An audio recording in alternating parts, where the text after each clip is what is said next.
مصطفى أما بعد فأعوذ بالله من الشيطان الرجيم بسم الله الرحمن الرحيم قل إن صلاتي ونسكي ومحياي ومماتي لله رب العالمين لا شريك له وبذلك أمرت وأنا أول المسلمين. وقال تعالى في مقام آخر ولكل أمة جعلنا منسكا ليذكروا اسم الله. وقال تعالى في مقام آخر فصل لربك وانحر. عن ابن زید بن ارقم رضی اللہ تعالی عنہ قال قال اصحاب رسول اللہ صلی اللہ علیہ وسلم یا رسول اللہ ما هذه الاضاحی قال سنة ابیکم ابراہیم. قالوا فما لنا فيها يا رسول الله قال بكل شعرة حسنة. قالوا فالصوف يا رسول الله قال بكل شعرة حسنة. قال بكل شعرة من الصوف حسنة. وقال النبي صلى الله عليه وسلم من كان له سعة ولم يضحي فلا يقربن مصلانا او كما قال عليه الصلاة والسلام. میرے محترم دوستو، عزیز ساتھیو، یہ جو مہینہ ہے یہ ذی الحج کا مہینہ ہے اور آج ذی الحج کی 1 تاریخ ہے. ذی الحج کی آج 1 تاریخ ہے اور یہ وہ مہینہ ہے کہ جس مہینے کے شروع کے جو 10 دن ہیں، ان شروع کے 10 دنوں کی اللہ تبارک و تعالیٰ نے قرآن میں قسم کھائی ہے. والفجر ولیال عشر، اللہ تبارک و تعالیٰ نے 10 راتوں کی قسم کھائی ہے کہ والفجر، فجر کی قسم، ولیال عشر، 10 راتوں کی قسم. اب وہ 10 راتیں کون سی ہیں؟ یہ ذی الحجہ کی پہلی 10 راتیں ہیں.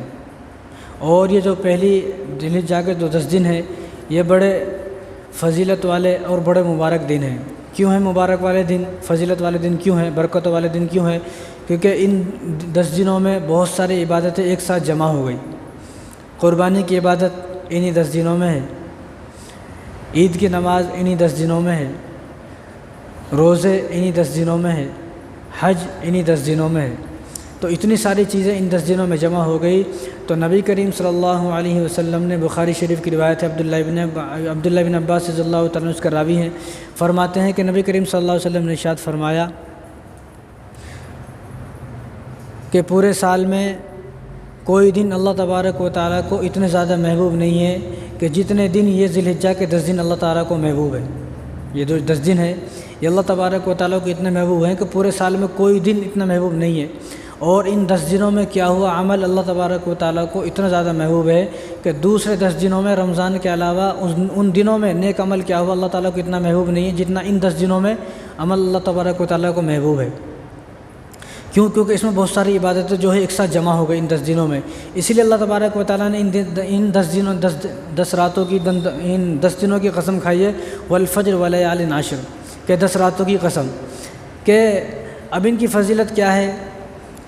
تو نبی کریم صلی اللہ علیہ وسلم نے ارشاد فرمایا کہ سب سے زیادہ فضیلت والے 10 دن ہیں اور ان 10 دنوں کا کیا ہوا عمل اللہ تبارک و تعالیٰ کو بہت زیادہ محبوب ہے رمضان کے علاوہ. یعنی دوسرے 10 دنوں میں آدمی کتنا بھی عمل کرے وہ اللہ کو اتنا پسند ہے، لیکن اتنا پسند نہیں ہے جتنا ان 10 دنوں میں ہے. تو صحابہ نے عرض کیا کہ رسول اللہ کہ جہاد بھی نہیں، کیا جہاد بھی اللہ تبارک و تعالیٰ کو اتنا پسند نہیں ہے؟ تو حضور نے فرمایا کہ ہاں جہاد بھی نہیں، لیکن وہ آدمی جو جہاد پر گیا اور اپنا مال، اپنی جان اور اپنا گھوڑا اور اپنے جو سامان تھا وہ سب کچھ وہاں چھوڑ کر آ گیا اور وہ بالکل شہید ہو گیا، تو فرمایا کہ وہ تو افضل ہو سکتا ہے. باقی اس کے علاوہ کتنا بھی کوئی دوسرے دنوں میں نیک عمل کرے تو ان 10 دنوں سے وہ آدمی بڑھ نہیں سکتا. تو ان 10 دنوں میں ہمیں چاہیے کہ ہم زیادہ سے زیادہ عمل کریں. سب سے پہلے ان 10 دنوں میں کیا ہے کہ ان 10 دنوں کا روزہ ہے. یعنی ایک قربانی کا دن، جو ایک عید کا دن ہے، وہ ہٹا کے تو 9 دن ہوتے ہیں. تو 9 دن حضور نے فرمایا کہ ان 2 دنوں میں روزہ رکھے. ترمذی شریف کی روایت ہے، حضور نے فرمایا کہ ان 10 دن جو 9 دن ہے ان میں ایک روزہ آدمی رکھے گا تو اس کو 1 سال کے روزوں کا ثواب ہے. 1 دن روزہ رکھو اور 1 سال کا روزوں کا ثواب پالو. اور جو آدمی 8 دن، 1 تاریخ سے لے کے 8 تاریخ تک روزہ رکھے گا 8 دن، تو 1 سال، یعنی 8 روزہ رکھ لیا تو 8 سال کے روزوں کا ثواب اس کو مل گیا. اور آگے 9 تاریخ عرفے کا دن. تو عرفے کے دن کے بارے میں نبی کریم صلی اللہ علیہ وسلم نے ارشاد فرمایا، یہ بھی ترمذی شریف کی روایت ہے کہ جو آدمی 9 عرفے کا روزہ رکھے گا تو اس کے بھی 2 سال کے گناہ معاف، اس کو 2 سال کا ثواب، 2 سال کے روزوں کا ثواب بھی ملے گا اور 2 سال کے اس کے گناہ معاف، 1 سال کے پچھلے گناہ معاف، 1 سال کے اگلے گناہ معاف. اب 1 سال کے اگلے گناہ معاف ہونے کا مطلب کیا ہے؟ یہ ہے کہ اللہ تبارک و تعالیٰ اس کو 1 سال تک گناہوں سے بچائیں گے۔ اب آدمی یہ چاہے کہ میں گناہوں سے بچ جاؤں چاہیے تو اس کو چاہیے کہ روزہ رکھے، لیکن خود بچنا ہی نہیں چاہ رہا تو روزہ بھی نہیں رکھے گا۔ یعنی کم سے کم اس ارادے سے رکھے کہ اللہ میں نے اس سال تو بڑے گناہ کیے ہیں، میں ایک روزہ اس لیے رکھ رہا ہوں کہ آئندہ جو سال آنے والا ہے اس میں گناہوں سے بچ جاؤں۔ تو روزے ہیں 9، اور کتنے سال کا فائدہ؟ 11 سال کا فائدہ، کیونکہ 8 روزہ کا 1 سال، اور جو 9 عرفے کا روزہ ہے اس کے 2 سال، تو 2 8 11 سال، 2 8 10 سال، تو 10 سال کا اس کو روزے کا ثواب مل گیا۔ روزے ہیں 9 اور ثواب 10 سال کا اس کو مل گیا۔ تو بہت آسان ہے ایک آدمی جو اپنے کاموں کو فارغ کرے، موسم بھی اب ٹھنڈا ہے، کبھی کبھی گرم ہو رہا لیکن ٹھنڈا بھی ہے، تو بہت آسان ہے روزہ رکھنا۔ تو اس میں ہر آدمی کوشش یہ کرے کہ میں روزہ رکھوں۔ اور یہ جو دن ہے یہ ذی الحجہ کے 10 دن ہیں، اور ان دنوں میں سب سے بڑے اور جو سب سے افضل عمل ہے وہ قربانی ہے۔ اور حضور صلی اللہ علیہ وسلم نے ارشاد فرمایا کہ بقرعید کے دن سب سے افضل عمل قربانی کرنا ہے، اور فرمایا کہ سب سے افضل جو آدمی پیسہ خرچ کرتا ہے، سب سے افضل پیسہ ہے وہ ہے جو آدمی قربانی کے لیے خرچ کرے۔ زکوٰۃ کے لیے بھی نہیں اتنا افضل نہیں ہے، کیوں؟ کیونکہ زکوٰۃ کا اپنا پیسہ دوسروں کو دے دے رہے، اپنے استعمال میں نہیں آ رہا، اور یہاں قربانی کا جو گوشت ہے وہ اپنے استعمال میں آ رہا۔ یہ اللہ کا کرم ہے۔ دیکھو پہلے امتوں کے اندر جو قربانی ہوتی تھی نا، تو وہ قربانی کیسا کرتے؟ ہر امت کے اندر قربانی ہے، کچھ لوگ یہ سوچتے ہیں کہ یہ تو کوئی نیا نکل گیا بھائی، یہ تو کوئی نئی بات ہے، تو اللہ تعالیٰ نے خود اس کا جواب دیا ہے، وَلِكُلِّ أُمَّةٍ جَعَلْنَا مَنسَكًا لِيَذْكُرُوا اسْمَ اللَّهِ، کہ ہر امت کے اندر قربانی تھی لیکن ان کا طریقہ الگ الگ تھا۔ آج بھی مسلمانوں کے اندر نہیں بلکہ غیر مسلموں کے اندر بھی کوئی مندروں میں لے جا کر کسی طرح ذبح کر رہے، کوئی کیسے کوئی کیسے، ہے سب قوم کے اندر لیکن طریقہ الگ الگ ہے۔ اب ان قوموں کے اندر کیوں ہے؟ ان قوموں کے اندر اس لیے ہے کیونکہ پہلی قوم کے اندر بھی تھا، تو کوئی نیا کچھ بھی نہیں ہے، یہ پرانا ہی ہے۔ ابراہیم علیہ السلام کی سنت ہے، ایسا نہیں اچانک سے آ گیا ہے۔ ابراہیم علیہ السلام سے شروع ہوا، اور اللہ تبارک و تعالیٰ نے فرمایا کہ وَتَرَكْنَا عَلَيْهِ فِي الْآخِرِينَ، کہ آپ کے جانے کے بعد ہم اس عمل کو زندہ رکھیں گے۔ آپ کے جانے کے بعد آپ کے بعد جو لوگ آئیں گے، اب جس طرح یہ امت ہے، اب ابراہیم علیہ السلام کو گئے ہوئے 5000 5,500 سال ہو گئے، کیونکہ ابراہیم علیہ السلام کے 4000 سال کے بعد تو حضور آئے، اور حضور کو بھی گئے ہوئے 1,500 سال ہو گئے، تو 5,500 سال ابراہیم علیہ السلام کو گئے ہوئے ہو گئے، تو آج تک ان کا یہ عمل باقی ہے، آج تک ان کا یہ عمل باقی ہے۔ تو یہ مطالبہ اللہ تبارک و تعالیٰ نے مسلمانوں سے رکھا ہے۔ اور دیکھو کتنی بڑی بات ہے، قربانی کرنا ہے، گوشت کھا جانا ہے، ایسا نہیں کہ بھائی گوشت جو ہے وہ دوسروں کو دے دینا، خود کے لیے نہیں، ایسا نہیں۔ قربانی کرو، اور زکوٰۃ کا پیسہ کیا ہے؟ خود استعمال نہیں کرنا، دوسروں کو دینا ہے، لیکن قربانی کا گوشت جو ہے وہ خود بھی استعمال کرنا ہے۔ تو پہلی امت کے اندر جو قربانی تھی، یہ اللہ کا کرم ہے، اس امت کے اندر ایسی قربانی ہے۔ پہلی امت کے اندر کیسی قربانی تھی؟ مسلمانوں کے اندر وہ قربانی کیا کرتے؟ وہ اپنے جانور کو جو ہے ایک جگہ پہاڑوں پر رکھ دیتے، آسمان سے ایک آگ آتی، یا بجلی کی طرح، جس طرح بارش کا موسم ہوتا ہے بجلی کڑکتی ہے، تو ایسی بجلی آتی اور اس کو جلا کر ختم کر دیتی۔ تو آدمی سوچتا ہو بھائی میرا جو ہے قربانی قبول ہو گئی، کھانے کا کچھ بھی نہیں کھائے گا کہاں سے جب ذبح نہیں کر رہے۔ تو اس امت کے اندر اللہ تبارک و تعالیٰ کتنا بڑا کرم ہے کہ بھئی اپنے ہاتھوں سے قربانی کرنا ہے، اور اس کا گوشت جو ہے خود کھانا ہے، خود استعمال کرنا ہے۔ کیوں؟ یہ اس لیے ہے کہ اللہ تبارک و تعالیٰ ہمارے دلوں کے حال اور نیت کو دیکھنا چاہتے ہیں، ہمارے اخلاص کو دیکھنا چاہتے ہیں۔ اسی کو اللہ تبارک و تعالیٰ نے فرمایا لَن يَنَالَ اللَّهَ لُحُومُهَا وَلَا دِمَاؤُهَا وَلَكِنْ يَنَالُهُ التَّقْوَىٰ مِنكُمْ، کہ میرے پاس تمہارا جو گوشت ہے وہ نہیں پہنچتا، نہ خون پہنچتا ہے، نہ اس کے کھال، نہ اس کے پاہے، کچھ نہیں، بلکہ میرے پاس جو پہنچ رہا ہے تمہارا تقویٰ پہنچ رہا ہے کہ تم کتنے تقوی سے اور کتنے اخلاص کے ساتھ کر رہے ہو۔ تو قربانی میں سب سے پہلی بات یہ ہے کہ آدمی دکھلاوا نہ کرے، جب آدمی دکھلاوا کرے گا تو اللہ تبارک و تعالیٰ کی نظروں سے گر جائے گا۔ تو حضرت ابراہیم علیہ السلام سے قربانی کا سلسلہ شروع ہوا، تو ابراہیم علیہ السلام کے اللہ تبارک و تعالیٰ نے 4 امتحان لیے، 4 امتحان۔ سب سے پہلا امتحان ان کو آگ میں ڈالا گیا۔ کس طرح؟ کہ جب ابراہیم علیہ السلام پیدا ہوئے عراق کے اندر، شہر بابل کے اندر پیدا ہوئے، تو پیدا ہونے کے بعد جب پیدا ہوئے تو دیکھا کہ ان کے والد صاحب تو جو ہے وہ مشرک تھے، کفر میں تھے، اور جو ان کے والد صاحب تھے وہ اپنے ہاتھوں سے بت بناتے تھے، بت بیچتے تھے۔ تو جب ذرا بڑے ہوئے تو انہوں نے بھی سوچا، لوگوں سے پوچھتے تھے بھئی تمہارا رب کون ہے؟ تو بتاتے ہمارا رب سورج ہے۔ تو جب شام ہوتی تو سورج بھی ختم ہو جاتا، تو ابراہیم علیہ السلام نے کہا کہ یہ ہمارا رب نہیں ہو سکتا، کیونکہ تو غروب ہو گیا۔ اب شام ہوئی، کچھ لوگ بولتے بھی ہمارا رب چاند ہے۔ اب چاند بھی جو صبح ہوتی وہ بھی ختم ہو جاتا، تو ان کو سمجھ میں آیا کہ ہمارا رب چاند بھی نہیں ہے، کوئی بولتا ستارہ ہے، کوئی بولتا آگ ہے، تو آگ کو پانی سے بجھایا جا سکتا ہے۔ تو خیر بہرحال جب انہوں نے سب چیز کو دیکھا تو ان کو یقین آیا کہ یہ میرا رب نہیں ہے، بلکہ میرا رب کوئی اور ہے۔ تو اس کے بعد انہوں نے اپنے والد صاحب سے منع کیا، یہ ہمارے رب نہیں ہے جن کو تم بت بناتے ہو، بتوں کو پوجتے ہو، یہ ہمارے رب نہیں ہے۔ تو والد صاحب بھی ناراض ہو گئے۔ ایک دن والد صاحب جو ہے وہ بت بنا کے بیچتے تھے نا، آواز لگاتے تھے، گلیوں گلیوں میں پھرتے تھے، بت لے لو، تو ان کو لے کے چلے گئے اپنے ساتھ، آؤ بھائی چلا بت بیچیں گے۔ اب یہ گئے، ان کو تھوڑے بت لے کے گلی میں بھیج دیے، تو وہ والد صاحب کی آواز لگاتے تھے، بت لے لو بھائی، بڑے کام آنے والے ہیں، ہمارے خدا بک رہے ہیں۔ تو انہوں نے آواز دے دی، بھائی بت لے لو، لیکن اس سے کوئی فائدہ نہیں ہوگا، اس سے کوئی نفع نقصان نہیں ہے، تمہیں لینا ہو لے لو۔ اب والد صاحب نے جب سنا تو والد صاحب پریشان ہو گئے، بھئی یہ کیا ہے، میرا کاروبار چوپٹ کرائے گا کیا؟ یہاں تو کاروبار نہیں چل رہا بت بیچنے کا، اور تو ایسی آواز لگا رہا کہ اس سے ایسا لگتا کاروبار ختم ہی ہو جائے گا، لہٰذا تیری ضرورت نہیں ہے۔ تو ان کو گھر بٹھا دیے۔ تو کچھ دن کے بعد، واقعہ بہت لمبا ہے، میں تھوڑا تھوڑا کر کے آپ کو بتانا چاہ رہا ہوں۔ تو کچھ دن کے بعد ایسا ہوا کہ وہ جو ان کے قوم کے لوگ تھے انہوں نے بڑے بڑے بت بنائے ہوئے تھے، اور وہ بتوں کے سامنے سجدہ کرتے تھے، پوچھتے تھے، تو کافی سمجھاتے تھے یہ لوگ، لیکن کوئی ایمان نہیں لایا۔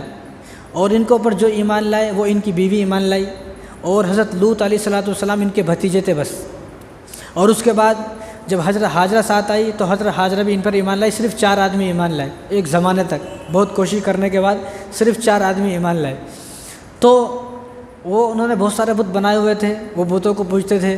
ایک دن کیا ہوا، وہ کہیں جانے والے تھے، ان کا میلہ لگ رہا تھا کوئی، تو انہوں نے ابراہیم علیہ السلام سے کہا کہ بھائی میلہ ہے تم بھی چلو۔ ابھی انہوں نے کہا کہ میں نہیں جاؤں گا، میرا دل نہیں ہے، میں ذرا بیمار ہوں۔ اب وہ تو چلے گئے، انہوں نے پیچھے سے سارے بتوں کو توڑ دیا۔ جو بڑا بت تھا، جس آلے سے توڑا تھا، جس کلہاڑے سے توڑا تھا، تو وہ کلہاڑا اس کے جو ہے کندھے پر رکھ دیا۔ جب وہ آئے تو انہوں نے دیکھا کہ سارے بت ٹوٹے ہوئے ہیں، تو ان سے آپس میں لوگوں نے مشورہ کیا، بھئی یہ کس نے توڑا ہے، کون ہے؟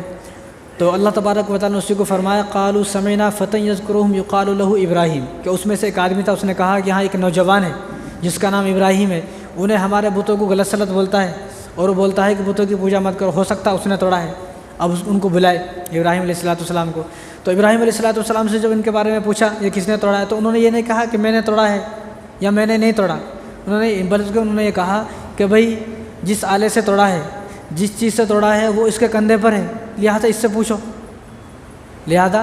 پوچھو کس نے توڑا ہے، بھئی سب ٹوٹ کے انہیں اچھا ہے، ہو سکتا ہے انہیں توڑا ہو۔ لیکن جب عقل پہ پردہ پڑ جاتا نا، جب کچھ بھی نظر نہیں آتا، تو انہوں نے کہا ارے تو بیوقوف ہے کیا، یہ بت ہے، مورتی ہے، کیسے بولے گا؟ تو انہوں نے کہا کہ میں بھی تو یہ سمجھانا چاہ رہا ہوں بہت دن سے، جب انہیں بولتا نہیں، کوئی نقصان نہیں کر سکتا، ہمیں کوئی فائدہ نہیں پہنچا سکتا، کائے کو؟ اب یہ لوگ حیران ہو گئے۔ اب حیران ہوئے تو جب دلیل سے آدمی جواب نہیں دے سکتا تو انہیں پھر ہیرا پھیری کرتا ہے۔ تو اب یہ بادشاہ کے پاس چلے گئے، اس وقت کا بادشاہ تھا نمرود۔ اور جب نمرود کے پاس چلے گئے تو نمرود سے شکایت کی، اس طرح ہمارے بتوں کو توڑ دیا ہے، آج اس نے توڑا ہے، کل کو کوئی اور بھی کھڑا ہوگا تو لہٰذا اس کو سزا دی جائے۔ تو ابراہیم علیہ السلام کو نمرود نے بلایا، کہا بھائی کیوں توڑے؟ انہوں نے کہا کہ میں نے اس لیے توڑا ہوں کیونکہ یہ کوئی فائدہ کوئی نقصان نہیں پہنچا سکتے۔ اور وہ لوگ نمرود کو بھی خدا مانتے تھے، نمرود اپنے سامنے سجدہ کرواتا تھا۔ تو جب نمرود نے بھی سوچا بھائی یہ تو کوئی بندہ تگڑا ہے اور اس کے لیے تو کوئی موٹا انتظام کیا جائے گا، تو سمجھایا۔ تو ابراہیم علیہ السلام تو اپنے توحید پر قائم تھے، بھائی میں نے سمجھوں گا۔ انہوں نے کہا کہ بھائی اس کو سزا دی جائے، تو سزا کیا تجویز کی جائے؟ جب سب نے مشورہ کیا تو سزا یہ ہے کہ بھائی ان کو آگ میں جلا دینے کا ہے۔ اب اس نے نیچے ایک کھڈا کھودا بہت نیچا، اور لوگوں سے اعلان کیا، بھائی لوگ جو ہے سب کے سب جتنے بھی آدمی ہیں یہاں پر، اور سب جو ہے اس میں لکڑیاں لا کر ڈالو۔ اب لوگ آتے رہے لکڑیاں ڈالتے رہے، لکڑیاں ڈالتے رہے، تو لکڑیاں جمع کی کئی مہینے تک، اور پھر اس میں آگ جلائی تو وہ آگ 40 دن تک جلتی رہی۔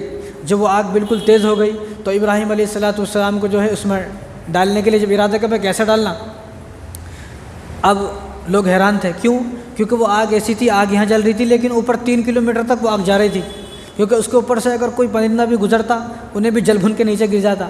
اب لوگ پریشان ہو گئے، ڈالے تو ڈالے کون، بلی کے گلے میں گھلٹی کون باندھنا ہے؟ اب شیطان بھی تھا، یہ شیطان کی تو چالیں ہیں ساری، اب شیطان بھی تھا۔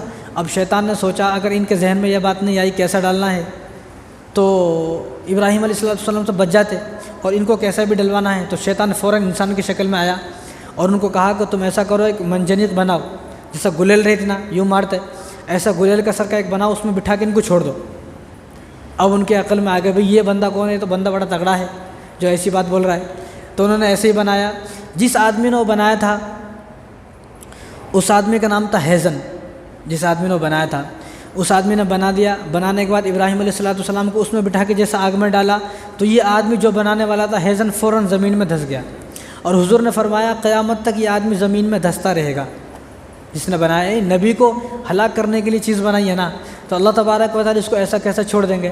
اب انہوں نے آگ میں ڈالا تو آگ کو اللہ تبارک و تعالیٰ نے حکم دیا قُلْ یا نَارُ کُونِی بَرْدًا وَسَلَامًا عَلَىٰ ابراہیم، تو آگ میں چلے گئے۔ آگ بالکل ٹھنڈی ہو گئی ان کے واسطے، زیادہ ٹھنڈی بھی نہیں گرم بھی نہیں، آگ میں سکون سے رہ رہے ہیں۔ تو والد صاحب اور والدہ دونوں دیکھ رہے تھے، والد صاحب بھی دیکھ رہے تھے ہمارے بیٹے کو آگ میں ڈال دیا، والدہ بھی دیکھ رہی تھی۔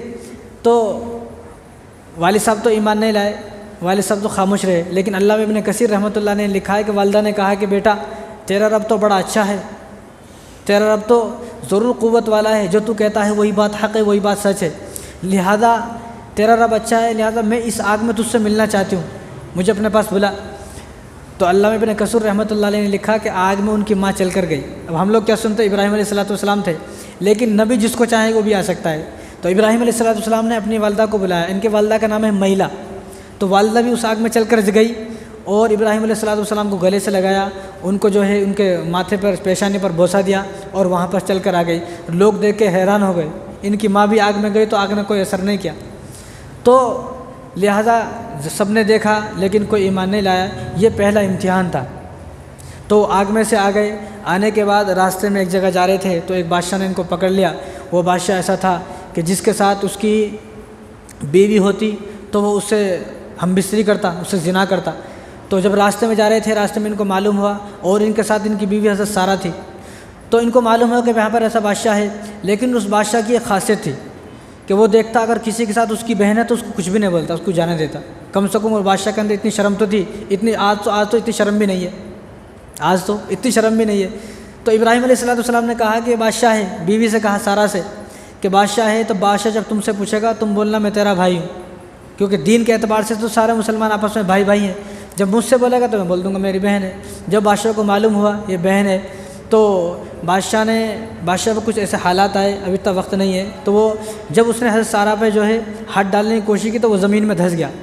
تو حضرت سارہ علیہ السلام نے دعا کی تو وہ زمین سے نکل گیا، تو اس نے سوچا تو کوئی نیک ہے، تو اس نے اپنی بیٹی، ان کی بیٹی تھی حضرت حاجرہ علیہ السلام، تو انہوں نے اپنی بیٹی کو ان کو دے دیا کہ آج سے آپ کی خادمہ ہے، کیونکہ بادشاہ کو یہ معلوم تھا یہ کوئی عورت کوئی عام عورت نہیں ہے، یعنی جس کی طرف میں نے ہاتھ بڑھایا اور ہاتھ بڑھانے سے میں زمین میں دھس گیا، یہ کوئی عام عورت نہیں ہے، یہ تو کوئی نیک عورت ہے۔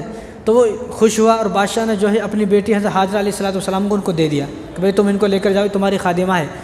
تو حضرت ابراہیم علیہ السلام کی عمر 70 سال 75 سال کی ہو گئی تھی، تو اولاد نہیں تھی، شادی کو بھی کافی دن ہو گئے تھے، کافی عرصہ ہو گیا تھا، تو اولاد نہیں تھی۔ تو ایک دن دعا کر رہے تھے ربی حب لی من الصالحین، یا اللہ مجھے نیک لڑکا عطا فرما۔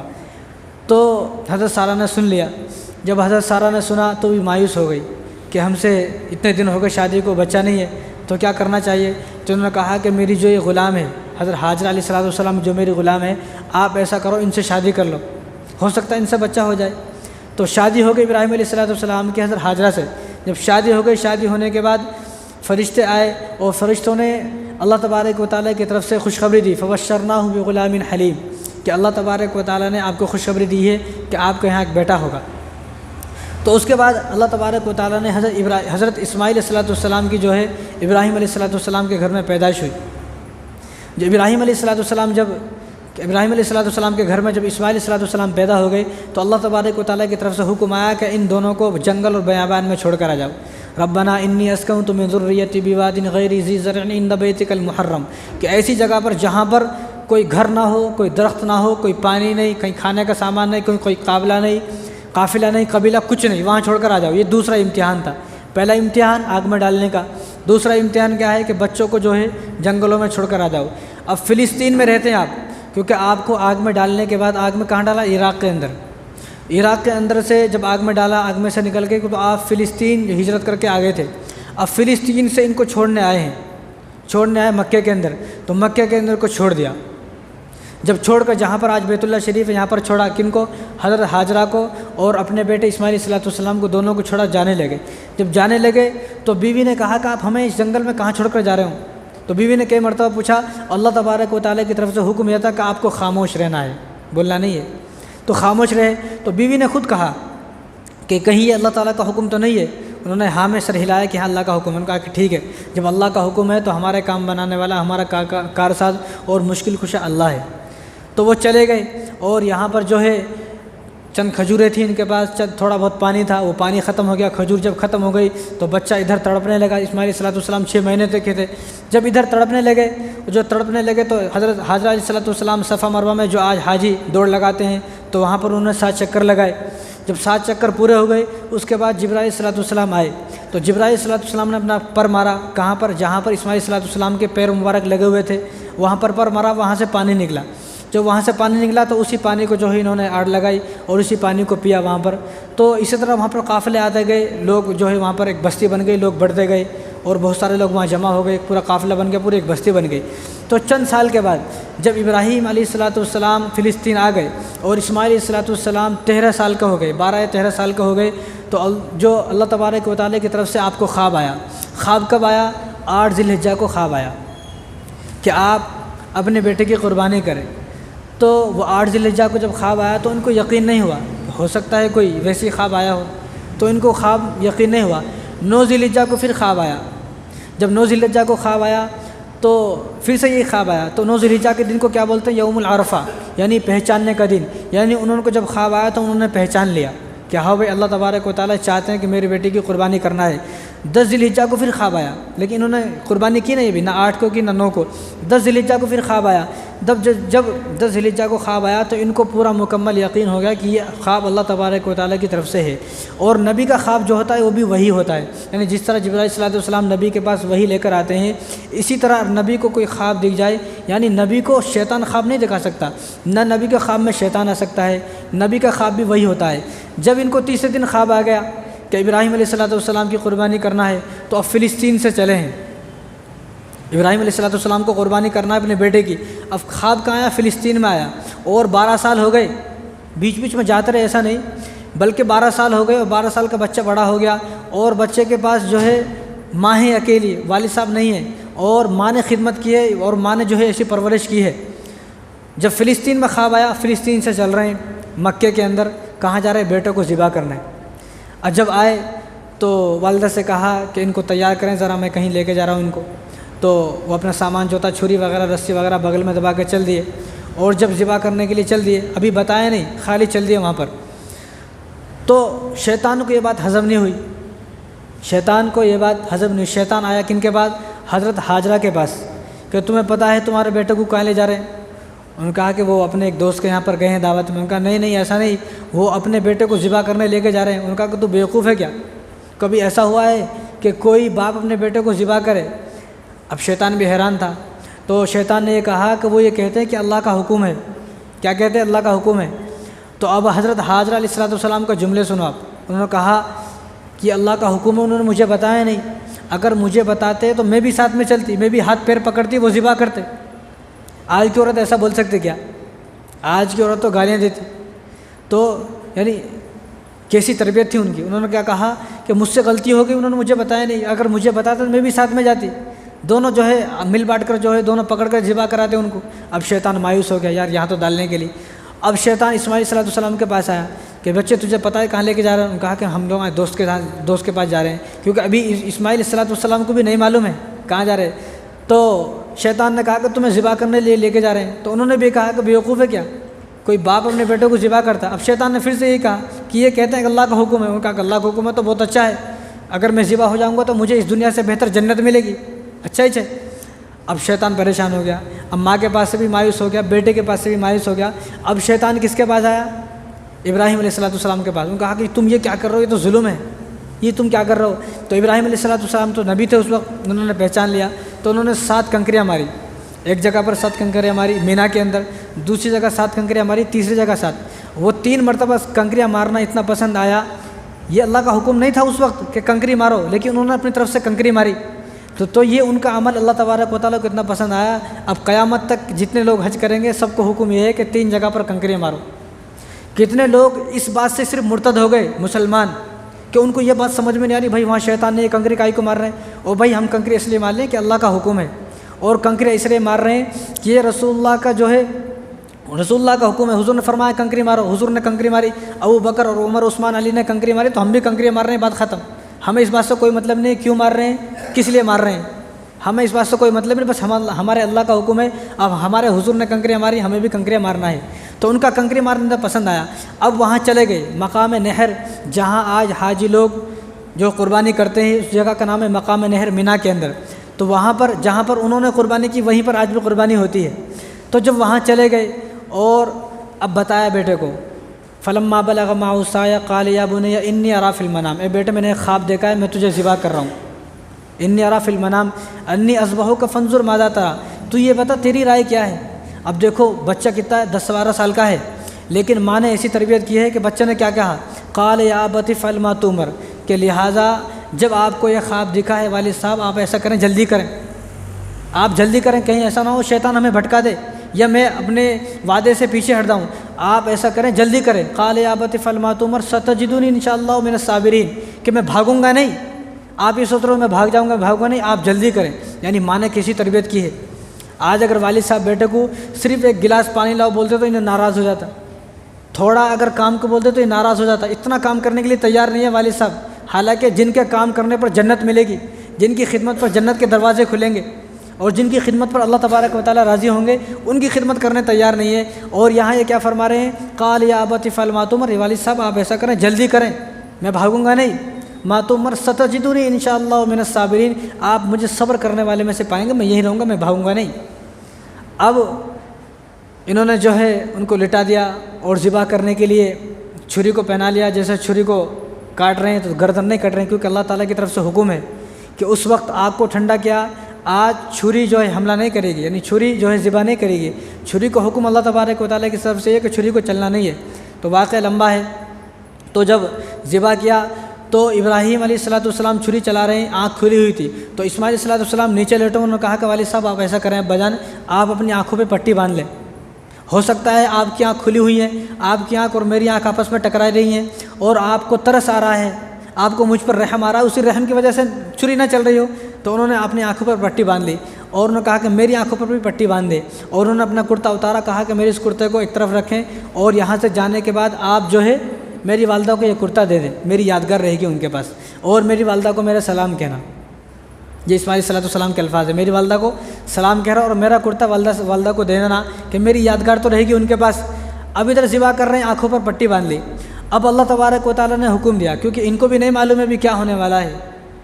یہ تو ہم شکر ادا کریں کہ اللہ کا حکم یہ ہے کہ آج جانور ذبح کر رہے ہیں، اگر اس وقت اللہ نہ کرے ایسا ہو جاتا تو اب ہمیں اپنی اولاد کی قربانی کرنی پڑتی، تو جب کیسا کرتا آدمی؟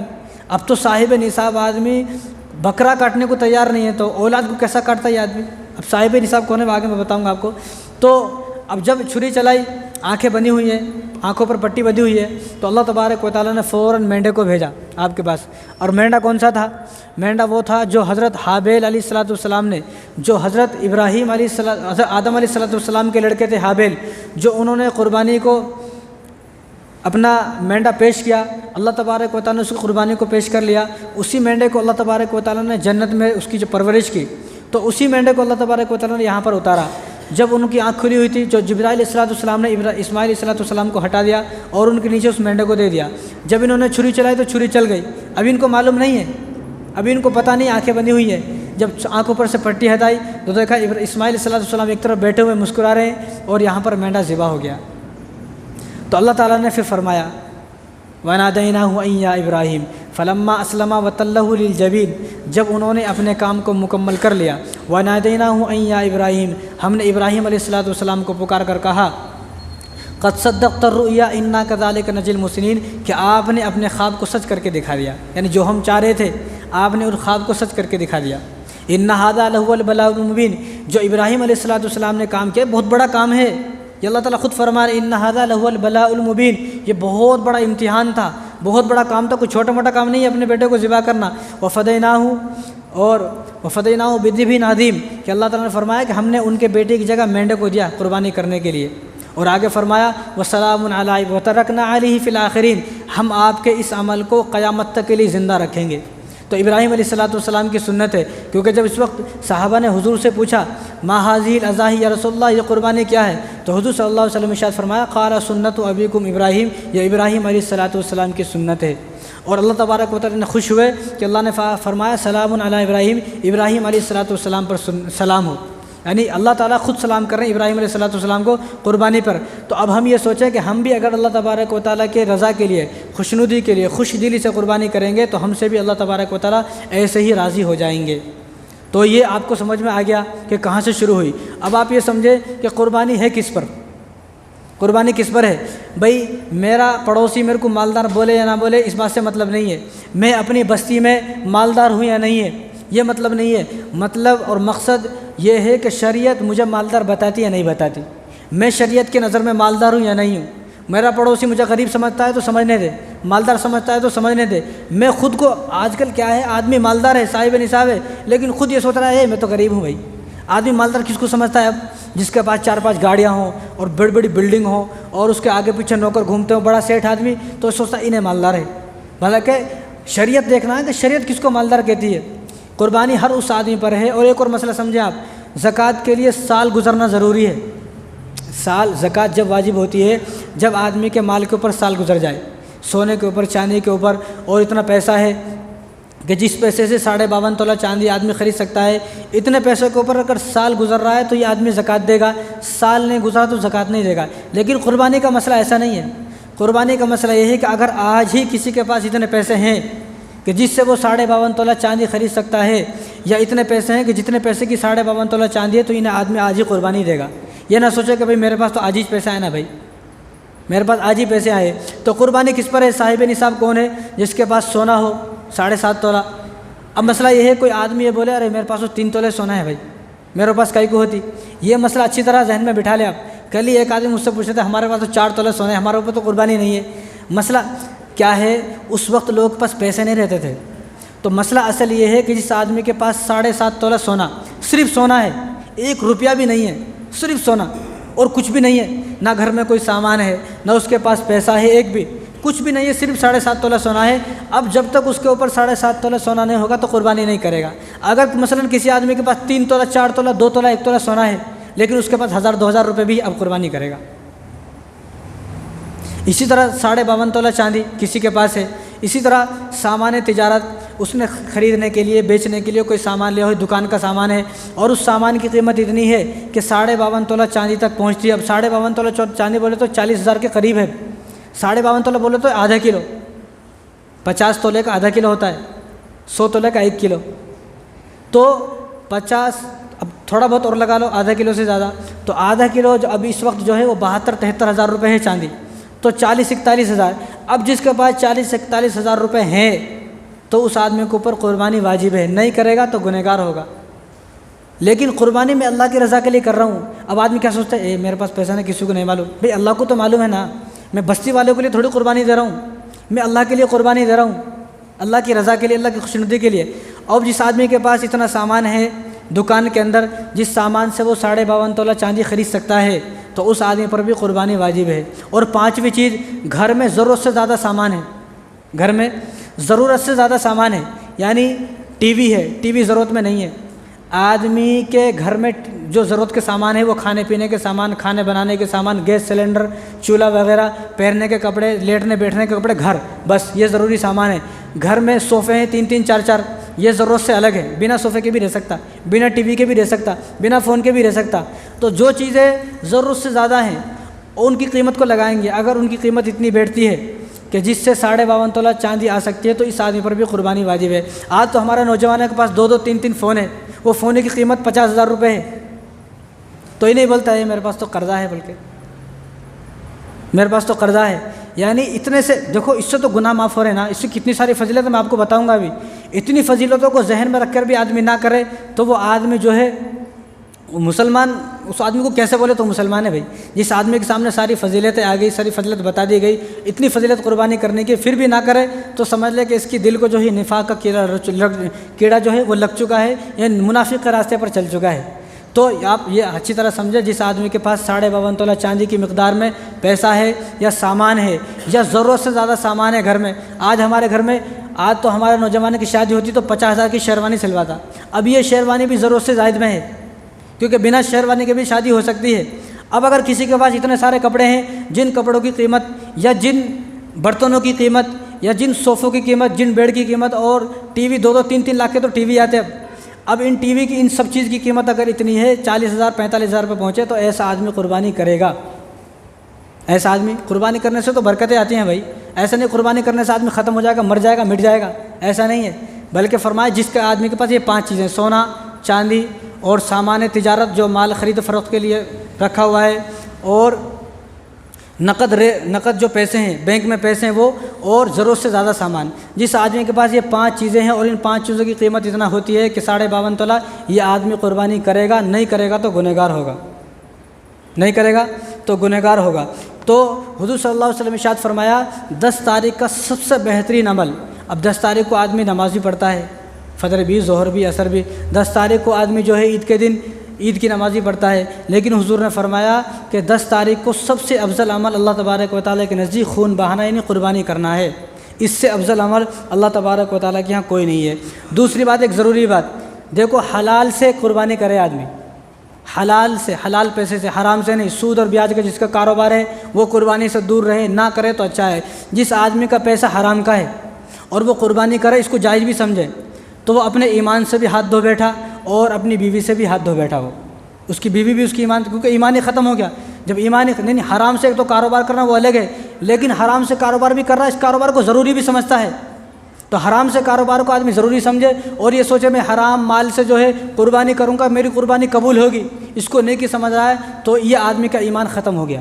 آدمی کو ضرورت ہے ایسا آدمی جو ہے وہ اپنا جو ہے دوبارہ ایمان لے کر آئے، اور قربانی جو ہوگی وہ پالتو جانوروں کی ہوگی، جو گھر میں پالتو جانور ہیں، اور قربانی کے لیے 8 جانور ہیں، صرف 8 جانور ہیں، اونٹ اونٹنی، بھیڑ، بکرا بکری اور بیل گائے، اور بکرا بکری، دمبا، اونٹ، گائے، بیل اور بکرا بکری، تو یہ ہے بس۔ اس کے علاوہ بہت سارے جانور ایسے ہیں جو حلال ہیں لیکن ان کی قربانی نہیں ہو سکتی، ہرن حلال ہے، نیل گائے حلال ہے، اور بہت ساری چیزیں حلال ہے لیکن ان کی قربانی نہیں ہو سکتی، بس انہی کی قربانی ہوگی جو پالتو ہیں۔ ہرن کو کوئی بھی نہیں پالتے، ہرن تو جنگل کا جانور ہے، نیل گائے کو کوئی بھی نہیں پالتے، اونٹ کو لوگ پالتے ہیں، بکرا بکری، گائے وغیرہ ان سب کو گھر میں پالتے ہیں، تو جو پالتو جانور ہیں ان کی قربانی ہوگی، ان کے علاوہ کسی جانور کی قربانی نہیں ہوگی۔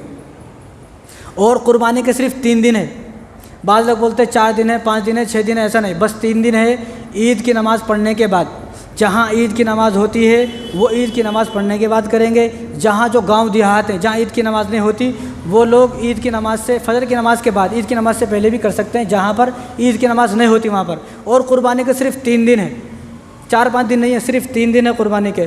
اور دیکھو عمر پوری ہونی چاہیے ان کی، اونٹ 5 سال کا ہو، 5 سال سے اگر 1 گھنٹہ بھی کم ہے تو اس کی قربانی نہیں ہوگی۔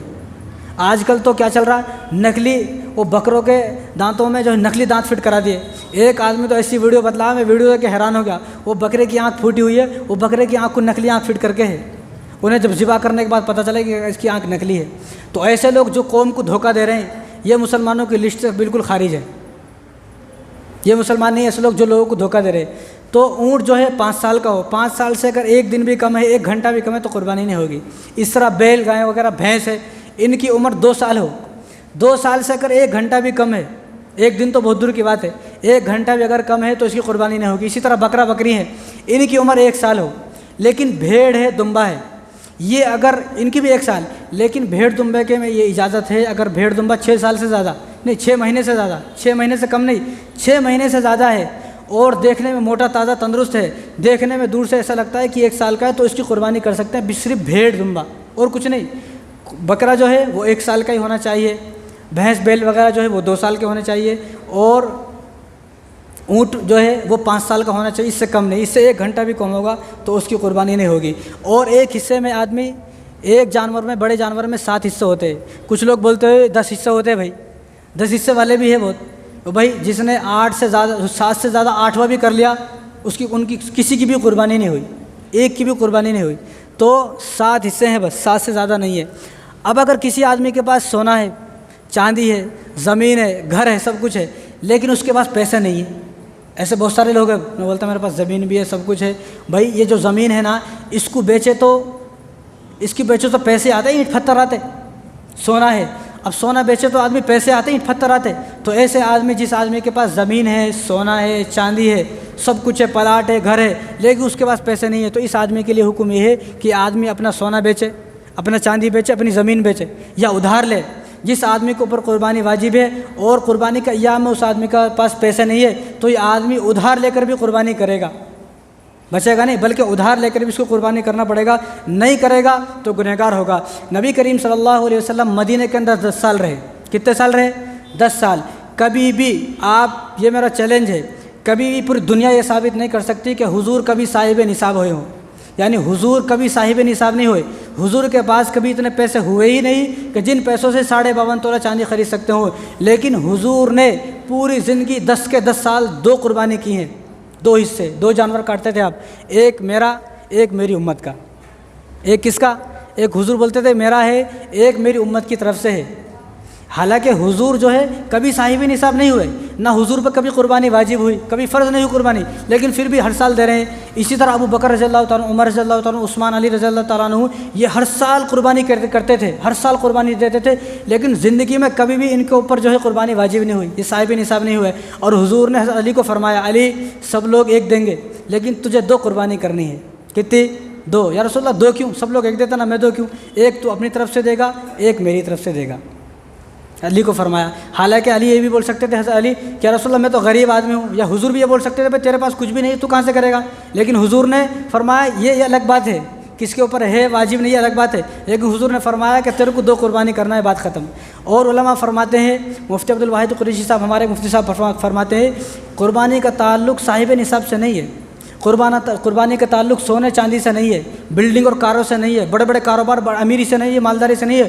قربانی کا تعلق ہے غیرت سے. قربانی کا تعلق غیرت سے ہے کہ میری غیرت یہ گوارا نہیں کرتی کہ میرا قربانی کے دن ویسے ہی چلے جائے، میں بھی قربانی نہ کروں. غیرت سے اس کا تعلق ہے کہ آدمی کے اندر اتنی غیرت تو ہو، اتنی شرم حیا تو ہو کہ میں قیامت کے دن اللہ تبارک و تعالیٰ کے سامنے کیسے حاضر ہوں گا. اگر میں نے قربانی نہیں کی تو میں کیسے اللہ تبارک و تعالیٰ کے پاس جاؤں گا. تو اب فضیلت سنو آپ، اس کی فضیلت کیا ہے. بہت سے آدمی سوچتے بھائی قربانی کا تو بتایا لیکن ملے گا کیا. سب سے پہلا آپ صلی اللہ علیہ وسلم نے ارشاد فرمایا کہ قربانی کا جب جانور ذبح کر رہے ہیں، اس کا خون زمین پر گرنے سے پہلے اس آدمی کی مغفرت ہو جاتی ہے. اب قربانی کا جو آدمی ذبح کر رہا انہیں کیا میناروں پہ لے جا کے کرتا کیا؟ وہیں زمین پر کرتے، اور اس کو زمین میں ٹچ ہے وہ، یعنی زمین، وہ اس کا خون زمین پر جانے میں کتنی دیر لگتی؟ سیکنڈ بھی نہیں لگتی. لیکن اللہ تعالیٰ کی رحمت جگہ کیسی ہے، اس کا خون زمین پر گرنے سے پہلے سارے گناہ معاف. کتنی بڑی دولت ہے، سارے گناہ معاف ہونا کوئی آسان بات ہے؟ سارا گناہ معاف کروانے کے لیے آدمی کو پتہ نہیں کیا کیا کرنا پڑتا ہے، تب سارے گناہ معاف ہوتے ہیں. یہاں صرف 4-5 ہزار کی بات ہے.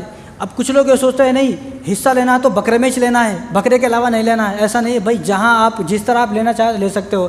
بکرے میں زیادہ ثواب اور بھائی بیل میں زیادہ ثواب نہیں ہے، ایسا نہیں ہے، دونوں میں برابر ثواب ہے، دونوں میں برابر. بس یہ ہے کہ بیل میں ذرا پیسے کم ہے تو بکرے میں زیادہ پیسے ہیں تو یہ افضل ہے، ثواب بالکل برابر ہے. بہت سے لوگ یہ سوچتے ہیں پہلی قربانی کرنا ہے تو بکرے کی کرنا ہے، بھائی میں پہلی قربانی بکرے کی، ایسا نہیں، پہلی دوسری کچھ بھی نہیں. جو جس میں آدمی کو موقع ہو، جتنی طاقت ہو اس میں لے. اب بکرے کے لائق پیسے نہیں، بکرا 12,000 کا، اس کے پاس ہے 4,000. اب 12,000 نہیں ہے تو کیا، اب شیطان ورگلا رہا ہے، اس کو لینا تو بکرے میں لینا. انہیں بکرے میں بھی نہیں لیتا، بڑے میں بھی نہیں لیتا. اس لیے ایسا فرق نہیں کرنا، یہ فرق صرف شیطان کا دھوکہ ہے. تو خون زمین پر گرنے سے پہلے مغفرت ہو گئی. دوسرا کیا ہے، جتنے قال بکل شعرۃ حسنہ، کہ جتنے بھی جانور کے اوپر بال ہیں، ہر بال کے بدلے میں ایک نیکی اس کو ملے گی. کوئی گن سکتا کیا؟ اپنے سر کے بال نہیں گن سکتا، جانور کے سر کے بال کیسے گنے گا؟ جانور کے جتنے بھی بال ہیں اتنے اس کو نیکیاں ملیں گی. تیسرا کیا ہے، یہ جو جانور ہم نے ذبح کیا ہے، کر دیا، قربانی ہو گئی. اب ہم قیامت کے دن پل صراط کے راستے پر کھڑے ہیں. پل صراط کا راستہ کیسے پار ہوگا؟ تو پل صراط کا راستہ جب پار کرنے کے لیے جائیں گے تو یہ جانور ہمارے پاس آ جائے گا، میرے اوپر بیٹھو اور میں پل صراط کا راستہ پار کراؤں گا. تو حضور نے فرمایا کہ چند سیکنڈوں میں پلک جھپکے گا، دیکھے گا تو پل صراط کا راستہ پار ہو گیا. تو یہ جانور جس کو یہاں ذبح کر رہے ہیں انہیں وہاں ملے گا. اب ایک سوال یہ ہے، کوئی بولتا بھائی ایک جانور ذبح کر دینا پوری زندگی کے لیے کافی ہے، میں ایک جانور سے جو ہے پل صراط کا راستہ پار کر لوں گا، ہر سال کا ہی کو بھائی، ہر سال کا ہی کو. تو اس کے کئی جواب ہیں. ایک جواب یہ ہے کہ ان سارے جانوروں کو ملا کے اللہ تبارک و تعالیٰ ایک تندرست اور موٹا تگڑا وہ جانور بنائیں گے. اب یہاں کسی کے پاس رولس ہے، بڑی گاڑی ہے، تو کیسا دیکھتے ہیں اس کو لوگ؟ ارے بڑی گاڑی ہے۔ اب جس کے پاس چھوٹی گاڑی ہے، ماروتی ہے، اس کو دیکھتے کوئی ہے کچھ بھی نہیں ہے۔ تو ایسے ہی وہاں بھی قیامت کی اس کو لوگ دیکھیں گے کہ کیا بڑا جانور ہے بھائی، انہیں سیکنڈوں میں پار کر جائے گا۔ دوسرا جواب کیا ہے اس کا کہ ہو سکتا ہے ایک آدمی نے 30 سال تک قربانی دی ہے، ہو سکتا ہے کسی سال اس کا قربانی کا جانور جو ہے وہ قبول نہ ہوا ہو۔ ان 30-40 سالوں میں جو ہر سال انہوں نے قربانی کی ہے، اس میں سے کسی ایک سال تو قربانی کے جانور جو قبول ہوگا وہی جو ہے ان کے پاس آ جائے گا، ان کو جو ہے راستہ پل صراط کا پار کرا دے گا۔ تو کتنی بڑی فضیلت ہے۔ اور حضور نے فرمایا کہ یہ جو جانور ہے جو اس نے ذبح کیا ہے، کل قیامت کے دن اللہ تبارک و تعالیٰ سے سفارش کرے گا، یا اللہ میں تو جنتی ہوں، کیونکہ جب جنت میں جائے گا جانور 100% جانور جنت میں ہے، تو اللہ تعالیٰ سے کہے گی اللہ اس کو میرے ساتھ جنت میں بھیجو آپ، تو یہ سفارش کرے گا، تو اللہ تعالیٰ اس جانور کی سفارش قبول فرما کر اس کو بھی اس کے ساتھ جنت میں جو ہے داخل فرما دیں گے۔ اگر کوئی ایسا آدمی جس نے قربانی کی اور اس کا جہنم کا فیصلہ ہو گیا، جب اس کو کھینچ کر فرشتے جہنم میں لے جا رہے ہوں گے تو جہنم کے دروازے پر یہ کھڑا ہوگا، جانا نہیں دے گا کہ اس نے مجھے ذبح کیا ہے، میں جنت میں رہوں جہنم میں رہ، ایسا کیسا ہو سکتا ہے؟ تو اس لیے حضور نے فرمایا کہ یہ جہنم سے آڑ ہے۔ اور اس حدیث کے جو راوی ہیں وہ امام حسین رضی اللہ تعالیٰ عنہ ہے، وہ فرماتے ہیں کہ میں نے اپنے کانوں سے سنا ہے، حضور نے فرمایا کہ جہنم کے دن دروازے پر کھڑا ہوگا یہ جانور اور تمہیں جہنم سے بچائے گا، جہنم سے آڑ ہے۔ کتنی بڑی فضیلت ہے۔ اور شیخ عبدالحق محدث دہلوی رحمۃ اللہ نے فرمایا کہ تمہارے اس جانور کو جو تمہارا میزان عمل ہے، جب جس میں وزن کیے جائیں گے تمہارے اعمال، اس پلڑے میں اس جانور کو رکھا جائے گا۔ یہاں تو ایک نیکی رکھ دی تو پلڑا جھک جاتا، وہ یہاں پورے جانور کو رکھا جائے گا۔ اور ایک حدیث میں حضور نے فرمایا کہ اس جانور کو 70 گنا وزن بڑھا کر، 70 گنا، یہاں ایک بکرے کو نہیں اٹھا سک رہا بھائی کوئی، اگر کوئی ایک جانور ایک اونٹ کاٹ لے تو اس کا وزن کتنا ہوگا؟ تو اس جو جانور جو ذبح کیا ہے، اس جانور کے 70 گنا وزن کو بڑھا کر جو ہے اللہ تبارک و تعالیٰ میزان عمل میں رکھیں گے۔ کتنا بڑا ثواب ہے۔ اور قربانی کرنے میں دکھاوا نہ ہو، بالکل دکھاوا نہ ہو، کیونکہ قربانی ہم نے اللہ کی رضا کے لیے کی ہے۔ قربانی کی کوئی ویڈیوز نہ بنائے۔ آج کل ہم لوگ قربانی کی ویڈیوز بناتے، کرتا ایک بھگتتی پوری قوم، ایک مچھلی سارے تالاب کو گندا کرتی، نہیں وہ مچھلی ہے ہی نہیں جو ویڈیو بناتا ہے۔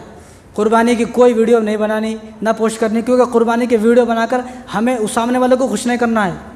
یا قربانی کی جو پہلے جانور لے لے اس کے بڑے بچے کو میں کیا موٹا جانور لے کے آیا ہوں، بھائی اللہ کی رضا کے لیے لے کے آئے نا بھائی، پتلا لے کے آئے کیسا بھی لے کے آئے، یہ اللہ کی رضا کے لیے لے کے آئے، اللہ کو دکھانا ہے۔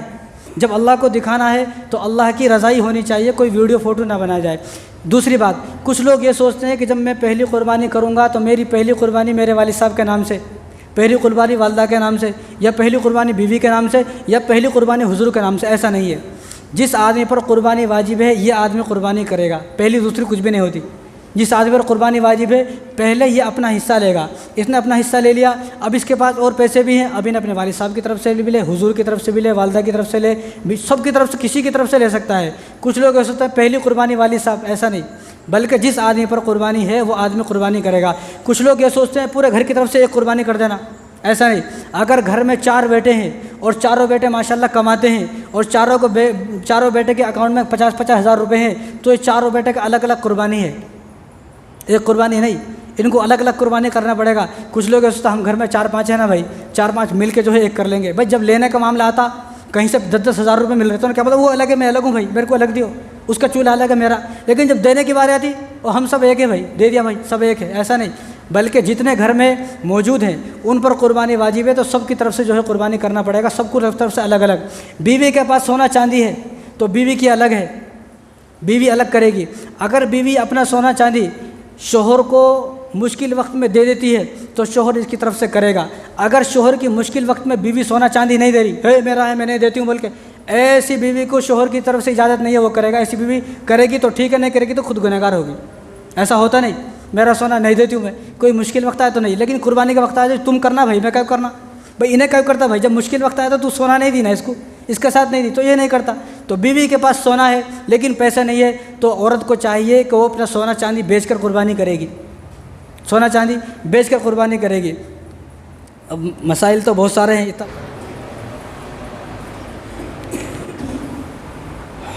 یہ جو مہینہ ہے نا، یہ ذی الحجہ کا مہینہ ہے، اب جو شروع ہوا ہے اور ذی الحجہ کی 1 تاریخ ہے آج، اگر اگلے جمعے کو بتائے تو یہ دن چلے جاتے پھر۔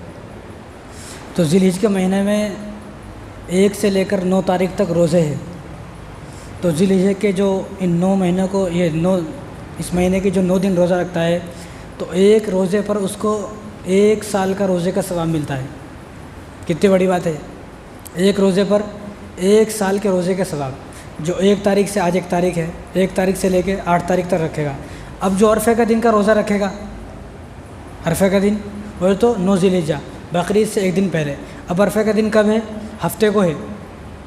تو جو عرفے کے دن کے روزے رکھے گا ہفتے کے دن، تو اس کے 2 سال کے گناہ معاف ہوں گے، ایک اگلے سال جو بھی آیا بھی نہیں، ایک پچھلے سال جو اس کے بھی گناہ معاف ہو گئے۔ تو کتنی بڑی فضیلت ہے۔ تو ہر مسلمان کو کوشش کرنی چاہیے کہ روزہ رکھے تاکہ ہمارے گناہ معاف ہو۔ یہ اللہ تبارک و تعالیٰ کی طرف سے سمجھو کہ ایک بخشش کا بہانہ ہے، ایک موسم بہار ہے، بخشش کا موسم ہے، گناہوں کو معاف کرانے کا موسم ہے۔ کوئی اور اللہ تبارک و تعالیٰ کے علاوہ ایسی بخشش کی خوشخبری نہیں دے سکتا، ہمیں ایسا پیکیج نہیں دے سکتا، یہ اللہ تعالیٰ کا کرم ہے۔ تو ایک روزہ رکھے تو 1 سال کے گناہ معاف، عرفہ کا دن کا روزہ رکھے تو 2 سال کے گناہ معاف۔ اور دوسری بات، اب کوئی آدمی ایسا ہے جس کا قربانی کرنے کا ارادہ ہے، تو وہ ذی الحجہ کی 1 تاریخ سے لے کر جب تک اس کی قربانی نہ ہو، چاہے وہ 10 تاریخ کو ہو جائے اس کی قربانی، چاہے 11 کو، جب تک وہ اپنے بال اور ناخن نہ کاٹے، اپنے بال کہیں کے بھی اور ناخن وغیرہ نہ کاٹے۔ کیوں؟ اس کو زیادہ ثواب ملے گا۔ یہ کوئی فرض واجب نہیں ہے، مستحب عمل ہے، کرے تو آدمی کو ثواب زیادہ ملے گا، نہیں کرے گا تو کوئی گناہ نہیں ہے، کاٹ لے تو کوئی گناہ نہیں، لیکن نہیں کاٹنے چاہیے۔ حضور کا طریقہ اور صحابہ کا طریقہ یہ تھا کہ جب 1 تاریخ ذی الحجہ ہوتی تو 1 ذی الحجہ سے پہلے اپنے بالوں کو، ناخن وغیرہ کو سب کو کاٹ لیتے، اور اپنی قربانی ہونے تک، ایسا نہیں عید کی نماز پڑھ کے کاٹ لیے، نہیں، جب تک اپنی قربانی نہیں ہو جاتی، چاہے 1 کو ہو، چاہے 10 کو ہو، پہلے دن ہو، چاہے دوسرے دن ہو، جب اپنی قربانی ہو گئی، جب اپنے بال وغیرہ ناخن وغیرہ کاٹنا، اس سے اور زیادہ ثواب بڑھ جاتا۔ اب ایک آدمی ایسا ہے جو قربانی نہیں کر رہا، بھئی غریب آدمی ہے، قربانی نہیں کر رہا، تو اس کے لیے بھی بعض احادیث سے ثابت ہوتا ہے کہ آدمی اپنے قربانی تو اس پر نہیں ہے قربانی تو، لیکن پھر بھی اگر اپنے بال وغیرہ ناخن وغیرہ نہ کاٹے تو اس کو بھی اتنا ہی ثواب مل جاتا ہے۔ اچھا، یہ ثواب کیوں ہے؟ پھر یہ ثواب اس لیے ہے کہ حاجی حج کرنے گئے ہیں، گئے نا، تو احرام باندھنے کے بعد حاجی ناخن نہیں کاٹتے، احرام باندھنے کے بعد حاجی خوشبو نہیں لگاتے، احرام باندھنے کے بعد حاجی بال نہیں کاٹتے، احرام باندھنے کے بعد حاجی جو ہے وہ سلا ہوا کپڑا نہیں پہنتے، اپنا سر بھی نہیں ڈھک سکتے۔ یہ سب کام کریں گے تو دم لازم آ جاتا۔ وہ دم کیا ہے؟ میں حدود حرم کے اندر ایک جانور ذبح کرنا پڑتا، پھر وہ ڈبل پیسہ ہوتا ہے حج کو، ویسے پہلے حج مہنگا ہے، تو ان کی مشابہت، ان کی نقل اگر یہاں کریں گے تو ہمیں بھی ثواب ملے گا۔ تو جس آدمی پر قربانی نہیں ہے، جو غریب ہے، تو وہ آدمی بھی اگر اپنے بال وغیرہ ناخن وغیرہ نہ کاٹے گا، جب کاٹے گا تو اس کو بھی اتنا ہی ثواب مل جائے گا جتنا قربانی کرنے والوں کو ثواب ملتا ہے۔ تو ایک اور بات، تکبیر تشریق، اب میں ابھی اس لیے بتا رہا ہوں تاکہ ہمارے یاد ہو جائے، بہت سارے مسلمانوں کو ہمارے یاد نہیں ہے۔ اللہ اکبر، اللہ اکبر، لا الہ الا اللہ، واللہ اکبر، اللہ اکبر وللہ الحمد، یہ تکبیر تشریق ہے۔ اب یہ تکبیر تشریق کب سے پڑھنا ہے؟ 9 تاریخ سے، 9 ذی الحجہ سے۔ اب 9 ذی الحجہ کب ہے؟ ہفتے کے دن ہے، ہفتے کے دن 9 ذی الحجہ، 9 تاریخ۔ اب یہ مہینہ ایسا ہے، اس میں اردو کی بھی 9 تاریخ ہے، انگریزی بھی 9 تاریخ ہے، دونوں تاریخ 9 ہے، یہ مہینہ برابر چل رہا ہے۔ تو 9 تاریخ سے لے کر 9، 10، 11، 12، 13، 5 دن، اور ان 5 دنوں کے اندر 23 نمازیں ہوتی ہیں۔ کتنی نمازیں؟ 23 نماز۔ 5 دن کے اندر ویسے تو 25 نمازیں ہوتی ہیں، لیکن ہمیں 2 نمازوں سے پہلے عصر تک، 9 تاریخ کی فجر سے لے کر 13 تاریخ کی عصر تک، ہر نماز کے بعد اللہ اکبر، لا الہ الا اللہ، واللہ اکبر، اللہ اکبر وللہ الحمد بلند آواز سے پڑھنا ہے، مردوں کو بھی عورتوں کو بھی۔ عورت آہستہ آواز سے پڑھیں گے، مرد بلند آواز سے پڑھیں گے۔ اب ہمیں گھر میں لڑنے کا بہت شوق ہے نا، گھروں میں چیخ کے لڑتے، بازو والوں کو بھی سنتا، بازو والوں کو معلوم ہے گھر میں ہمیشہ لڑتے رہتے، لیکن جب مسجد میں آتے اور یہ تکبیر پڑھنے کا وقت ہے تو آرام سے بولتا، شرم آتی۔ لڑنے میں بیوی سے شرم نہیں آتی کیا؟ جو بیوی بنا کے دے رہی، پکا کے دے رہی، سب کچھ کر رہی، کپڑے دھل رہی، گندا کچھا بھی دھل رہی، نہیں اتنا کچھ کام کر رہی، اس پہ غصہ، اور یہاں مسجد میں آ رہا تو شرم آ رہی۔ یہ دین کی جو چیزیں اس میں شرم نہیں کرنا آدمی کو، دین کی چیزوں میں آدمی بڑھ چڑھ کر حصہ لے۔ جب حضور کا طریقہ یہ ہے کہ حضور نے فرمایا بلند آواز سے، تو ہمارے کو بھی بلند آواز سے پڑھنا ہے، بس بات ختم ہو گئی۔ عورتوں کو آہستہ آواز سے پڑھنی ہے، اور 1 مرتبہ پڑھنا ہے۔ لوگ لڑتے جھگڑتے نہیں، 3 مرتبہ ہے، او بھائی 1 مرتبہ بلند آواز سے، اس کے بعد 100 مرتبہ پڑھ، ہمارے کیا کرنے کا ہے بھائی؟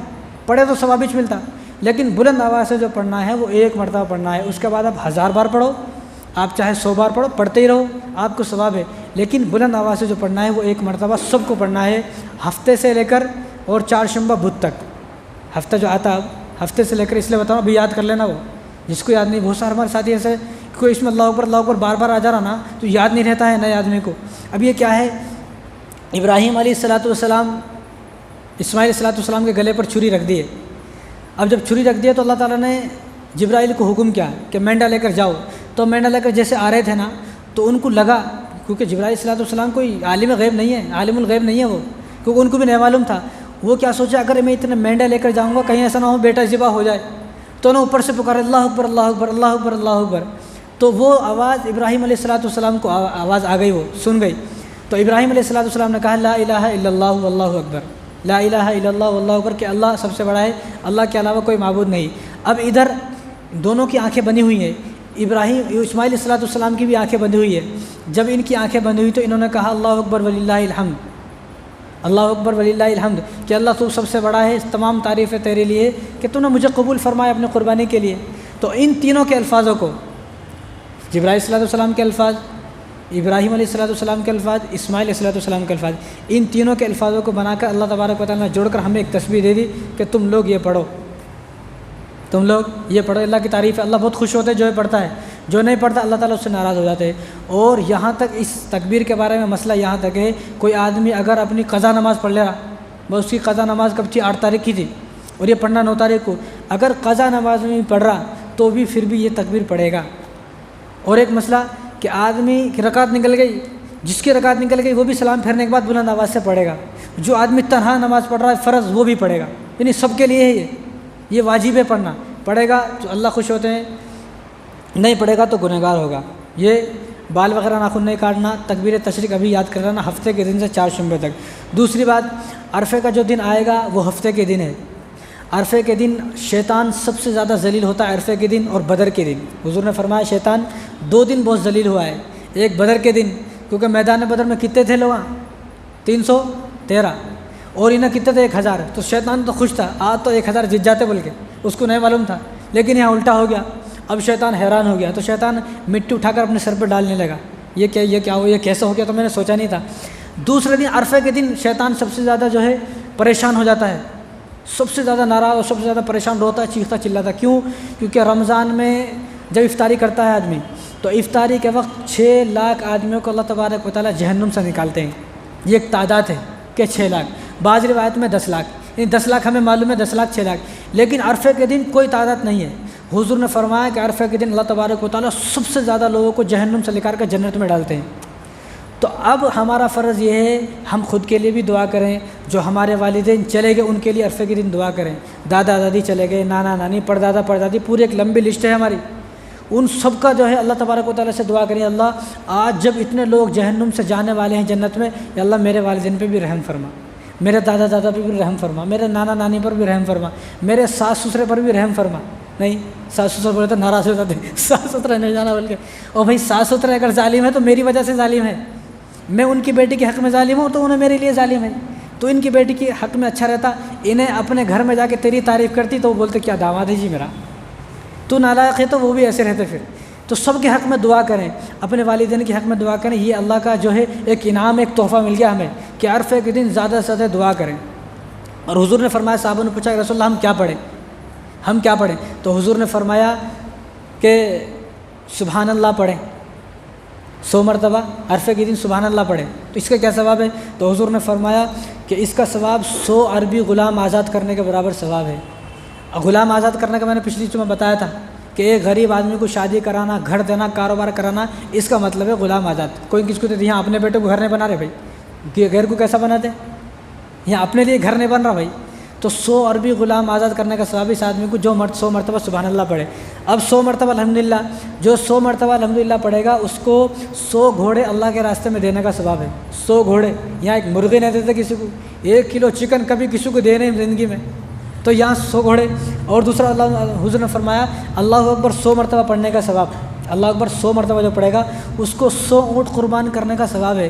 میں تو یہ کہتا ہوں غریب آدمی کی تو لاٹری لگ گئی، یعنی جو آدمی قربانی نہیں کر سکتا وہ کیا کرے، 1000 مرتبہ پڑھے، 100 مرتبہ پڑھنے پر اس کو 100 اونٹ قربان کرنے کا مل رہا۔ یہاں تم مالدار آدمی 1 بکرا لے رہا ہے نا، 100 اونٹ کر دیا بھائی، اس کو کتنا زیادہ ثواب مل گیا۔ لیکن ثواب ہر چیز میں ہے، لیکن کرنے والوں کی کمی ہے، کرنے والے کوئی بھی نہیں ہے۔ اور فرمایا کہ لا الہ الا اللہ محمد رسول اللہ، یہ پڑھیں عرفے کے دن۔ اس سے کیا ہے، حضور نے فرمایا کہ آسمان اور زمین کا جتنا بیچ کا حصہ ہے اس کو بھر کر اس کو ثواب ملتا ہے۔ آسمان کہاں ہے، زمین کہاں ہے، اللہ تعالیٰ اس کو بھر کے اس کو ثواب عطا فرماتے ہیں۔ یہ ذی الحجہ کا ہے، یعنی عرفے کے دن اور ذی الحجہ کے مہینے میں ہمیں روزہ رکھنا ہے، عرفے کے دن ہمیں یہ عمل کرنا ہے، ٹھیک ہے انشاءاللہ۔ اب دوسری بات، بہت سارے لوگ کیا سوچتے، اب تو مسلمانوں کے اندر ایسے ظالم پیدا ہو گئے، جس آدمی کے زبان پر اور ذہن میں سوال آ گیا انہیں اسلام سے خارج ہے۔ آدمی کیا سمجھتے، قرآن پڑھ لیا نا تو قرآن پڑھنے کے بعد انہیں کیا سوچتا، قربانی کرتے نا بھائی، لیکن قرآن میں قربانی کا لفظ نہیں ہے بھائی، قربانی کا لفظ قرآن میں نہیں ہے، یعنی بہت سارے لفظ ایسے ہیں جو قرآن میں نہیں ہیں۔ اب نماز ہے، نماز کو عربی میں نماز بولتے کیا، نماز کو عربی میں صلاح بولتے۔ اب روزہ ہے، روزے کو تو روزہ نہیں بولتے، روزہ کو صوم بولتے۔ بیوی ہے، بیوی کو کیا قرآن میں بیوی رہتا، زوجہ آتا۔ تو ایسے بہت ساری چیزیں ہیں، تو قرآن میں کسی نے نہیں دیکھا تو اس کا مطلب یہ نہیں ہے قرآن میں نہیں ہے۔ قرآن میں کئی جگہ ہے، جو میں نے تحقیق کی ہے وہ سب سے پہلے انا اعطیناہ ہے، فصلی لربک ونحر، اللہ کا حکم ہے نماز، عید کی نماز پڑھو، اس کے بعد قربانی کرو، بات ختم۔ لیکن جس کو نہیں معلوم انہیں ساری زندگی فصلی لربک ونحر پڑھے گا، اس کو سمجھ میں نہیں آئے گا، کیونکہ کسی عالم کے پاس بیٹھا نہیں نا۔ اب یہاں کتنے جنے تھے، بیٹھے بولے تو نہیں بیٹھے، اب اسی آدمی سے اگر کوئی سوال کرے گا انہیں بہک جائے گا۔ اب آپ کو بتایا، آپ کو سمجھ میں آ گیا، آپ کو کوئی پوچھے یا ذہن میں شیطان بھی ڈالے تو نہیں آتا، نہیں بھائی فصلی لربک ونحر اٹھا کے دیکھ لے، چیلنج ہے، غلط نہیں ہو سکتی بات، سمجھ میں آیا نہیں تو یہ اللہ تعالیٰ کسی کسی کو توفیق دیتے ہیں۔ تو دوسرا، سب کو آیت یاد ہے وہ قل ان صلاتی و نسکی و محیای و مماتی للہ رب العالمین، اس کا مطلب کیا ہے، یا اللہ میری نماز، میری قربانی، میرا جینا اور مرنا سب آپ کے لیے۔ بولے قل ان صلاتی میری نماز، و نسکی میری قربانی، نسک بولتے قربانی آ گیا۔ اور تیسرا کہاں ہے، وَلِكُلِّ أُمَّةٍ جَعَلْنَا مَنْسَكًا لِيَذْكُرُوا اسْمَ اللّٰہ، اللہ نے ہر قوم میں قربانی رکھی ہے، یہ قرآن میں ہے۔ لیکن قرآن میں قربانی بول کے تھوڑی آتا کہ اب جس کو نہیں معلوم، جو جاہل ہے اور کبھی کسی عالم کے پاس بیٹھتا نہیں، انہیں گمراہ ہو جائے گا۔ دوسری بات، کچھ لوگ یہ بولتے ہیں بھئی قرآن، اسلام کی بنیاد 5 چیزوں پر ہے۔ کتنی چیزوں پر اسلام کی بنیاد؟ 5 چیزوں پر ہے۔ توحید یعنی لا الہ الا اللہ، نماز، روزہ، زکوٰۃ، حج، اس میں قربانی نہیں ہے نا، تو قائم کرنا قربانی۔ آج کل مسلمان بڑے ہوشیار ہے، انہیں سوچتا میں کسی طرح بچ جاؤں، چاہے کیسے بچ جاؤں۔ تو ایسے آدمی کو دلیل تو قرآن کی بہت ساری، حدیث کی، لیکن میں جو سمجھاتا ہوں نا، میں دنیا کی مثال اس کو سمجھ میں آتا۔ اب مان لو آپ گوشت کھا کے آئے، آپ کو بولتے بھائی آپ کیا کھا کے آئے صبح میں، میں گوشت کھا کے آیا صبح میں، تو کیا گوشت کھا کے دکان پہ سے لے کے کھا لیے کیا؟ گوشت والے کے دکان پہ گئے، گوشت لے کھا لیے، ایسا ہوتا کیا؟ گوشت گھر کو لے کے آتے، گوشت کو دھلتے، گوشت کو دھلنے کے بعد اس میں مرچ ہے، مسالہ ہے، ہلدی ہے، گرم مسالے، یہ ہے، تیج پات ہے، اتنی ساری چیزیں مل کے گوشت بنتا، بولتے پھر بھی اس کو گوشت۔ تو جب اتنی ساری چیزوں سے مل کر گوشت بنے گا تو اسلام بھی بہت ساری چیزوں سے مل کر بنتا ہے۔ بھائی اسلام کی بنیاد میں شادی نہیں ہے، کیوں کر رہا شادی؟ مت کر شادی، پوری زندگی کوارا رہے، شادی کے لیے بےتاب ہے 15 سال سے، پہلے سے بےتاب ہے کب میری شادی ہوتی گی، بھائی یہ بھی مت کر، یہ بھی اسلام کی بنیاد میں نہیں ہے نا۔ اسلام کی بنیاد میں بہت ساری چیزیں نہیں ہیں، اسلام کی بنیاد میں کہ ہر چیز، اب بچے ہو رہے ہیں اسلام کی بنیاد میں، کیوں ہو رہے بھائی تیرے بچے؟ تو بہت ساری چیزیں، اسلام جو بنتا ہے نا وہ ایک پورے خاکے کا نام اسلام ہے، یہ بنیادی چیزیں ہیں۔ باقی یہ چیزیں جو ہیں ان تمام چیزوں سے، جس طرح ایک گوشت، کوئی بھی سالن لے لو آپ، یہ مسجد ہے، یہ مسجد خالی سیمنٹ سے نہیں بنی، اس میں سیمنٹ بھی ہے، بہت سارے آپ کو معلوم ہے کتنی ساری چیزیں ہیں، لیبر بھی، یہ وہ سب چیز ملا کے ایک گھر بنتا ہے۔ تو اسی طرح اسلام جو بنے گا ان تمام چیزوں سے مل کر بنے گا۔ تو کوئی آدمی اگر آپ سے یہ کہے تو اس کو یہ بتائیں بھائی گوشت کھا کے آنا، خالی گوشت کھا میرے سامنے، پھر میں بھی قربانی نہیں کرتا ہوں۔ ایسا کوئی پیدائش نہیں ہوا خالی گوشت کھاتا بول کے، سب چیز ملا کے گوشت بنتا تو کھاتے۔ دوسری بات، بہت سے لوگ جو ہے نا پورے سال میں ان کو غریب یاد نہیں آتے، لیکن جب قربانی آتی نا جب غریب یاد آتے کیا بولتے، قربانی سے اچھا تو غریب کی مدد کرنا اچھا ہے، قربانی نہیں کر کے اگر غریب کی مدد کر دیا تو وہ اس میں زیادہ ثواب، وہ تو زیادہ اچھا ہے۔ تو ایسے لوگوں کے لیے پتہ کیا جواب ہے؟ ایسے لوگوں کو بولنا بھائی پورا سال غریبوں کی مدد کے لیے ہے، اب غریب کی مدد ہوگی گوشت کے ذریعے سے۔ تو زیادہ عقل مند ہے، اللہ زیادہ عقل مند ہے؟ اللہ کو نہیں معلوم کیا؟ اللہ نے ہمارے مذہب میں غریب کے لیے زکوٰۃ رکھی ہے، فطرہ رکھا ہے، صدقہ رکھا ہے، رکھا نہیں رکھا، یہ رکھا ہے سب، مسکین غریبوں کی مدد کرنے کے لیے اللہ نے بہت ساری چیزیں رکھی ہیں، لیکن قربانی کا بدل کچھ اور نہیں ہے، دوسری چیز قربانی کا بدل نہیں ہے، قربانی کی کوئی بدل نہیں ہے، قربانی کا بدل قربانی ہی ہے۔ یعنی میں کہتا ہوں ان لوگوں سے جو لوگ یہ بولتے ہیں بھائی غریب کی مدد کرو، اور غریب کی مدد کرنا زیادہ ثواب ہے، قربانی نہ کرو. تو میں بولتا ہوں جب تو اپنی بیٹی کی یا بیٹے کی شادی کرا، 10 لاکھ روپے خرچہ کرا، تب کہاں کہتے ہیں غریب؟ تب تو کوئی غریب یاد نہیں آئے. تیرے جیب میں 1 لاکھ کا فون ہے، آئی فون، یا 50,000 کا فون ہے، بیوی کے پاس 50,000 کا، بیٹے کے پاس 20-30 ہزار کا فون ہے، گھر میں 2 لاکھ کے فون ہے، جب تجھے غریب یاد نہیں آئے. بیٹی کی شادی کرا، گھر بنایا، بلڈنگ بنایا، بڑی کار لیا 20 لاکھ کی، جب تجھے غریب یاد نہیں آئے. آج اچانک غریب کہاں سے یاد آ گئی؟ تو یہ شیطان کا دھوکہ ہے، تاکہ شیطان مسلمانوں کے ذہن میں یہ بات ڈالے اور مسلمان قربانی کو چھوڑ دے. اور ہمارے استاد سے ایک بات فرماتے تھے ان لوگوں کو کہ بھائی جو یہ بولتا ہے غریبی کی مدد پر زیادہ ثواب ہے، تو ایسے آدمی کو بولو جو تیرا گھر ہے نا 10 لاکھ کا، گھر بیچ، یہ گھر بیچ، غریبوں کو 10 لاکھ بانٹ. آج ہی معلوم ہو جاتا انہیں کتنے پانی میں ہے گی. کوئی کرتا ایسا؟ کوئی بھی نہیں کرتا. تو یہ شیطان کا دھوکہ ہے ہمارے ذہنوں میں کہ شیطان نے ہمارے ذہن میں بات ڈال دی بھائی غریب کی مدد کرنے کا زیادہ ثواب ہے. تو فضول خرچی عیاشی کے لیے کتنا پیسہ آج لوگ جو ہے اپنے دوستوں کو بلا کے پارٹی دیتا، بڑی بڑی پارٹیاں ہو رہی ہیں، شادی ہو رہی ہیں، اور ہیپی برتھ ڈے مناتا تھا اور ہزاروں روپے ہی خرچ کرتا تھا. جب غریب یاد نہیں آتے، فون لیا تو غریب یاد نہیں آیا، گھر بنایا تو غریب یاد نہیں آیا، ہیپی برتھ ڈے منایا اور پوری رات خراب کرا، 10-5 ہزار روپے یوں خراب کرتے تو غریب یاد نہیں آتا، لیکن قربانی کے ٹائم پہ غریب یاد آ جاتا ہے. تو یہ سب شیطان کے دھوکے ہیں، یہ سب شیطان کے دھوکے شیطان نے ہمارے ذہن میں ڈالا ہے. اور ہم لوگ جو ہے نا، ہم لوگ اللہ کے غلام ہیں، ہم لوگ اللہ کے غلام ہیں، رسول اللہ کے غلام ہیں، اللہ کے بندے ہیں. غلام جو ہوتا ہے نا وہ آقا سے سوال نہیں کرتا. اب ایک آدمی کا غلام ہے، بھئی ہم کوئی بھی ہے، اس آدمی کا گھر میں نوکر ہے، اور یہ گھر میں رہنے والے ان کے 2 بچے ہیں، 2 میاں بیوی ہے، 4 آدمی ہے. اب انہیں اپنے نوکر کو بلاتا، بولتا اے جا بھائی 50 کلو گوشت لے کر آ. تو انہیں کیا بتائے؟ مالک کو یہ بولتا کہ پاگل ہو گیا کیا مالک؟ آج گھر میں 4 آدمی کھانے والے 50 کلو کائی کو منگا رہا بھائی؟ انہیں بولتا، بولے تو اس کو نکال دیتا. بھائی مالک جو بول دے تو لے کے بات ختم. جو مالک بول دیا، ہمارا آقا مالک جو بول دیا کرنے کا ہے، انہیں خاموش گوشت لے کے آتا.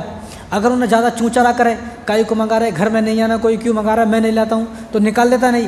ایسے ہی ہم اللہ کے غلام ہیں. غلام کا فرض یہ نہیں ہے اپنے آقا پر تنقید کرے. غلام کا فرض یہ ہے جو آقا نے کہا ٹھیک ہے قبول ہے. اللہ نے کہا قربانی کرو، ہاں مجھے قبول ہے. اللہ نے کہا زکوٰۃ دو، ہاں مجھے قبول ہے. اللہ نے جو بھی کچھ کہا فطرہ دو، ہاں مجھے قبول ہے. اگر ہم یوں چونچرا کریں گے تو اللہ تبارک و تعالیٰ بھی ہمیں مومنین کی لسٹ میں سے نکال دیتے. جس طرح ایک غلام اگر آقا پر تنقید کر اس کو نکال دیتے، اللہ بھی ہمیں نکال دیں گے. چلو اگر ہم جانور لینے جا رہے ہیں تو کچھ چیزیں ہیں اس میں وہ عیب نہیں ہونے چاہیے. یہ بات بتا کے ختم کرتا ہوں. تو عیب نہیں ہونے چاہیے. کیا عیب؟ کہ جانور جو ہے اتنا دبلا نہ ہو، بالکل اتنا دبلا ہے کہ چلنا ہی نہیں آ رہا. اگر اتنا دبلا اور سوکھا جانور ہے تو اس کی قربانی نہیں، جائز نہیں ہے اس کی قربانی. ایسے جانور کی قربانی جائز نہیں ہے. یا 3 پاؤں ہے، ایک پیر بالکل زمین پہ نہیں رکھ سک رہا، انہیں بالکل نہیں چل رہا، اگر تھوڑا بہت سہارا لے کر چل رہا. اور اس کی پہچان کی علامت کیا ہے؟ علماء نے فرمایا کہ دور اس کے سامنے گھاس رکھے، اس کو بلائے، اگر وہاں سے چل کر یہاں آ جاتا گھاس کھا لیتا تو ٹھیک ہے. اگر اس کو بالکل چلنا نہیں آ رہا تو ایسے جانور کی قربانی جائز نہیں ہے. ایسے جانور کی قربانی نہ کرے. قربانی کرنے کی کوئی ضرورت نہیں، قربانی کر دی بھی تو نہیں ہوتی قربانی. اور ناک، اگر کسی کا بالکل جڑ سے ناک کٹا ہوا ہے قربانی کے جانور کا، تو ایسے جانور کی بھی قربانی جائز نہیں ہے. ٹھیک ٹھاک رہنا. ناک میں اگر سوراخ ہے وہ رسے کے لیے ڈالتے وہ نہیں، وہ ٹھیک ہے. لیکن اگر ناک کٹ گیا بالکل، اگر اس طرح سینگ ہے، سینگ اگر تھوڑا بہت اوپر سے اکھڑ گیا، اوپر اس کو کھول دیتا نا، کھول اگر الگ ہو گیا تو قربانی کر سکتے ہیں. اگر سینگ بچپن سے نہیں ہے تو بھی قربانی کر سکتے ہیں. لیکن اگر سینگ جڑ سے اکھڑا اور ایسا اکھڑا کہ اندر کا مغز جو ہے دماغ نظر آ رہا، خون نکل رہے، تو بھی اس کے نہیں کر سکتے قربانی. اسی طرح کان، اگر کان تھوڑا کٹا ہے، چوتھا حصہ کان کا کٹا ہے تو قربانی کر سکتے ہیں. اگر کان آدھا کٹا ہے، پورا کٹا ہے، یا بچپن سے اس کے کان ہے ہی نہیں، تو ایسے جانور کی قربانی جائز نہیں ہے.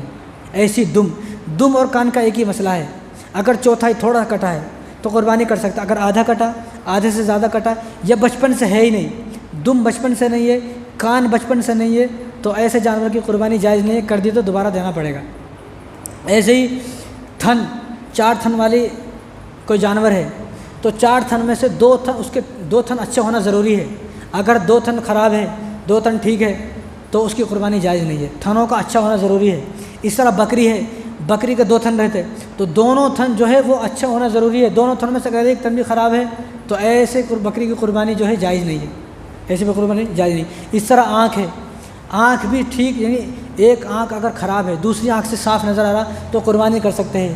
اگر ایک آنکھ خراب ہے اور دوسری آنکھ سے تھوڑا بہت نظر آ رہا، چلا رہا ہے ادھر، چل رہا ہے ادھر، تو ایسے جانور کی قربانی جائز نہیں ہے. اس طرح زبان ہے، زمانہ اگر تھوڑی بہت کٹی ہوئی ہے اور کھانا کھا رہا زبان سے، گھاس چر رہا ہے جانور، تو اس کی قربانی کر سکتے ہیں۔ اگر زبان بالکل باہر نکلی ہوئی ہے اور گھاس نہیں چر سک رہا بالکل بھی، تو ایسے جانور کی قربانی جائز نہیں۔ اس طرح دانت، اگر اس کے دانت اتنے کمزور ہے کہ کھانا چرنا ہی نہیں ہو رہا، اس کو گھاس پھوس چرنا نہیں ہو رہا، تو ایسے جانور کی قربانی جائز نہیں ہے۔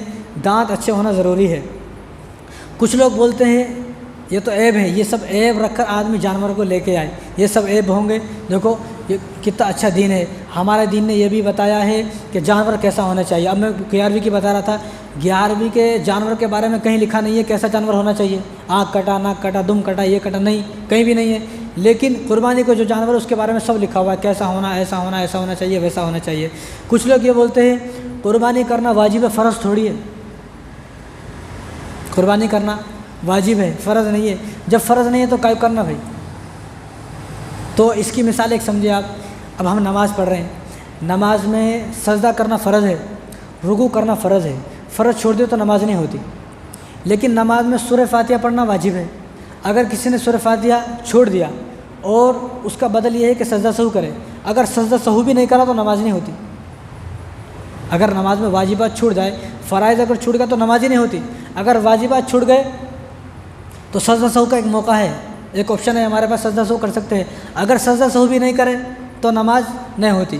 اسی طرح سجدہ سہو سے نماز نہیں ہو رہی، واجب اگر چھوٹ گیا، جب بھی سجدہ سہو سے نماز نہیں ہو رہی، اسی طرح یہ فرض اور واجب اگر ہے لیکن پھر بھی کرنا ضروری ہے۔ جس طرح نماز نہیں ہو رہی اتنا بڑا عمل، تو قربانی کیسے جائز ہو جائے گی؟ تو واجب اور فرض میں زیادہ فرق نہیں ہے، واجب اور فرض میں زیادہ فرق نہیں، صرف بولنے کا فرق ہے، تھوڑا فرق ہے، زیادہ فرق نہیں ہے۔ جس طرح نماز واجب کو چھوٹنے سے بھی نہیں ہو رہی، اس طرح قربانی کو اگر واجب سمجھ کے چھوڑ دیا تو پھر بھی جو ہے قربانی جو ہے نہیں سوچنا چاہیے، قربانی جائز نہیں ہوگی۔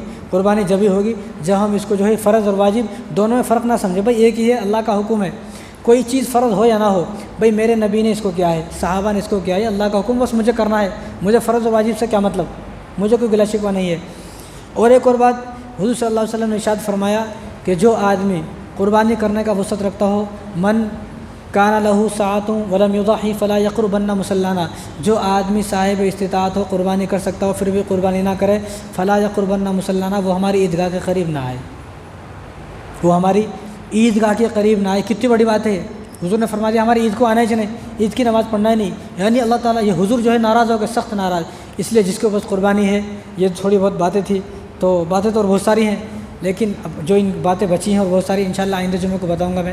تو انہی باتوں پر اللہ تعالیٰ ہم سب کو عمل کرنے کی توفیق عطا فرمائے، اور ان دنوں میں روزہ رکھنے کی کوشش کریں۔ ایک روزہ رکھے تو 1 سال کے روزوں کے ساتھ کتنی بڑی بات ہے۔ تو اور یہ جو پیکیج ہے ہمارے پاس، یہ آپشن پورے سال میں نہیں آتا، یہ ذی الحجہ کا روزے کا بس فضیلت ہے کہ ذی الحجہ کے روزے جو رکھے گا اس کو 1 سال کے روزے کے ثواب، اور جو 9 تاریخ عرفے کا دن کا روزہ رکھے گا اس کو 2 سال کے گناہ بھی معاف ہو رہے ہیں، اور 2 سال کا جو ہے روزے کا ثواب بھی مل رہا ہے۔ اللہ تعالیٰ ہم سب کو جو ہے ان باتوں پر عمل کرنے کی توفیق عطا فرمائے۔ کچھ پوچھنا چاہ رہے تو پوچھ سکتے ہیں۔ ہمارے عربیوں میں ایک وہ رہتا کہ اب ایک روزہ چھوڑ گیا، ہاں، ارے اب رہ سکتے کہ نہیں کی؟ نہیں ایسا کچھ بھی نہیں، ہمارے پاس یہ 9 دن ہے، 9 دن میں سے جب چاہے جب رکھ سکتے ہیں۔ اب کچھ لوگ، یہ شیطان کا دھوکہ ہے نا، کیا سوچتا ارے رکھنا تو پورا رکھنا، بیچ میں چھوڑے تو نہیں ہوتا۔ یہی ہوتا ہاں، اب رہنا تو پورے رہنا، نہیں رہنا پورے۔ نہیں، ہمارے پاس 9 ہیں، 9 میں سے چاہے 1 رکھے، چاہے 2 رکھے، چاہے 4 رکھے، 1 دن چھوڑ کے 1 دن رکھ لو۔ یہ مسئلہ رمضان کا ہے، رمضان میں ایک بھی نہیں چھوڑنا، ایک بھی نہیں چھوڑنا رمضان میں، پورے رکھنا ہے۔ لیکن اس میں بھی اگر چھوٹ گئے تو ایسا نہیں ہے بھائی نہیں، یہ شیطان کا دھوکہ۔ شیطان کیا سوچتا بھائی اگر 1 چھوڑ دیا تو ابھی نے کیا سوچتا میں آج رکھ رہا ہوں، آج رکھ لیا، اگر کل میری آنکھیں کھلی تو عذاب ہوتا، تو انہیں کیا پورے چ نہیں رکھتا، پورے چ ختم۔ تو پورا نہ رکھنے کا دھوکہ ہے، تو اس لیے 1 چھوٹ جائے کوئی بات نہیں، 1 تاریخ کو رکھو، دوسرا دن چھوڑ دو، پھر تیسرا دن رکھ لو۔ قربانی کا حصہ رہنا اور بکرا کا وہ بھی ایک برابر؟ نہیں، 1 2 بھی رکھ سکتے، 1 روزہ، لیکن عرفے کا دن کا تو روزہ رکھنا ہی رکھنا ہے انشاءاللہ۔ کیا پوچھ رہے ہو؟ حصہ لینا اور بکرا لے کے کاٹنا جو ایک برابر ہوتا ہے؟ دونوں کو ثواب برابر ہے، ثواب پوچھ رہے ہیں نا آپ، ثواب برابر ہے۔ میں بتا رہا تھا نا ابھی، بہت سارے لوگ کیا سوچتے ہیں پہلی بار قربانی کرنا ہے تو بکرا لینا ہے، ایسا نہیں، بکرے میں جیسی آپ کی طاقت ہے، جیسی آپ کی وسعت ہے۔ حضور کے زمانے میں بکرے نہیں، حضور کے زمانے میں اونٹ کاٹتے تھے، تو جیسی آپ کی طاقت ہے، جیسی آپ کی وسعت ہے ویسا کر سکتے ہیں۔ وہ ثواب مل سکتا ہے کیا؟ ہاں، وہی برابر ہے، بال کے برابر جو ثواب برابر ہے۔ اب یہاں بڑا جانور ہے، بیل ہے، گائے ہے، اب اس کو 7 آدمی ہے، تو یہاں 7 دکھ رہا ہی نہیں، 7 حصے، لیکن اللہ کے لیے اللہ جو ہے ان کو ایک گائے کو 7 بنا دیں گے، ایک جانور کو 7، تو جتنے اس کے اوپر بال ہیں ان سب کے بالوں کے برابر ایک کو الگ الگ ملتا ہے، ایسا نہیں یہ 7 کے بال کو چھاڑتے ہیں، کون چھاڑتا جی 7 کے بال کو، تو جتنے اس کے اوپر بال ہیں سب کو برابر ملے، اس کو بھی 7، اس کو بھی پورے جانور کے بال کے برابر ثواب، اس کو بھی سب کو پورے جانور کے برابر ثواب ملے۔ نہیں، وہ محرم کا ہے، وہ عاشورہ کا روزہ ہے، عاشورہ کا روزہ 9-10 رکھنا یا 10-11 رکھنا، کیونکہ یہودی جو تھے نا اس وقت وہ 10 تاریخ کا روزہ رکھتے تھے، حضور نے فرمایا کہ تم 9-10 کا رکھو یا 10-11 کا رکھو، اس میں نہیں، اس میں کیونکہ اس میں پہلے 9 روزے مل جا رہے نا، 10 کو نہیں رکھ سکتے، اور سال میں 5 دن روزہ رکھنا حرام ہے، عید کے دن، بقرعید کے دن، بقرعید کے 3 دن کے بعد، عید کا، بقرعید کے 3 دن کے بعد، سمجھ میں آیا؟ اور 5 راتیں ایسی ہیں جس میں حضور نے فرمایا اگر ان 5 راتوں میں کوئی آدمی عبادت کر لیتا ہے تو اللہ تبارک و تعالیٰ جنت کو اس پر واجب کر دیتے ہیں، جنت واجب، 5 رات، پہلی رات شب برات، دوسری رات شب قدر، تیسری رات عید کی رات، چوتھی رات مطلب عید سے 1 دن پہلے کی رات، عید جو چلی گئی، ہاں عید سے 1 دن پہلے، کل عید آج کی رات، 3 رات ہو گئی، شب برات، شب قدر، عید کی رات، بقرعید کی رات، بقرعید کل، بقرعید آج کی رات، اور عرفے کی رات، یعنی کل صبح 9 تاریخ ہے، آج 8 تاریخ، تو یہ 5 راتیں ایسی حضور نے فرمایا جو آدمی اس کی عبادت کر لیتا جنت اس پر واجب ہو جاتی۔ اور کچھ پوچھنا چاہ رہے تھے؟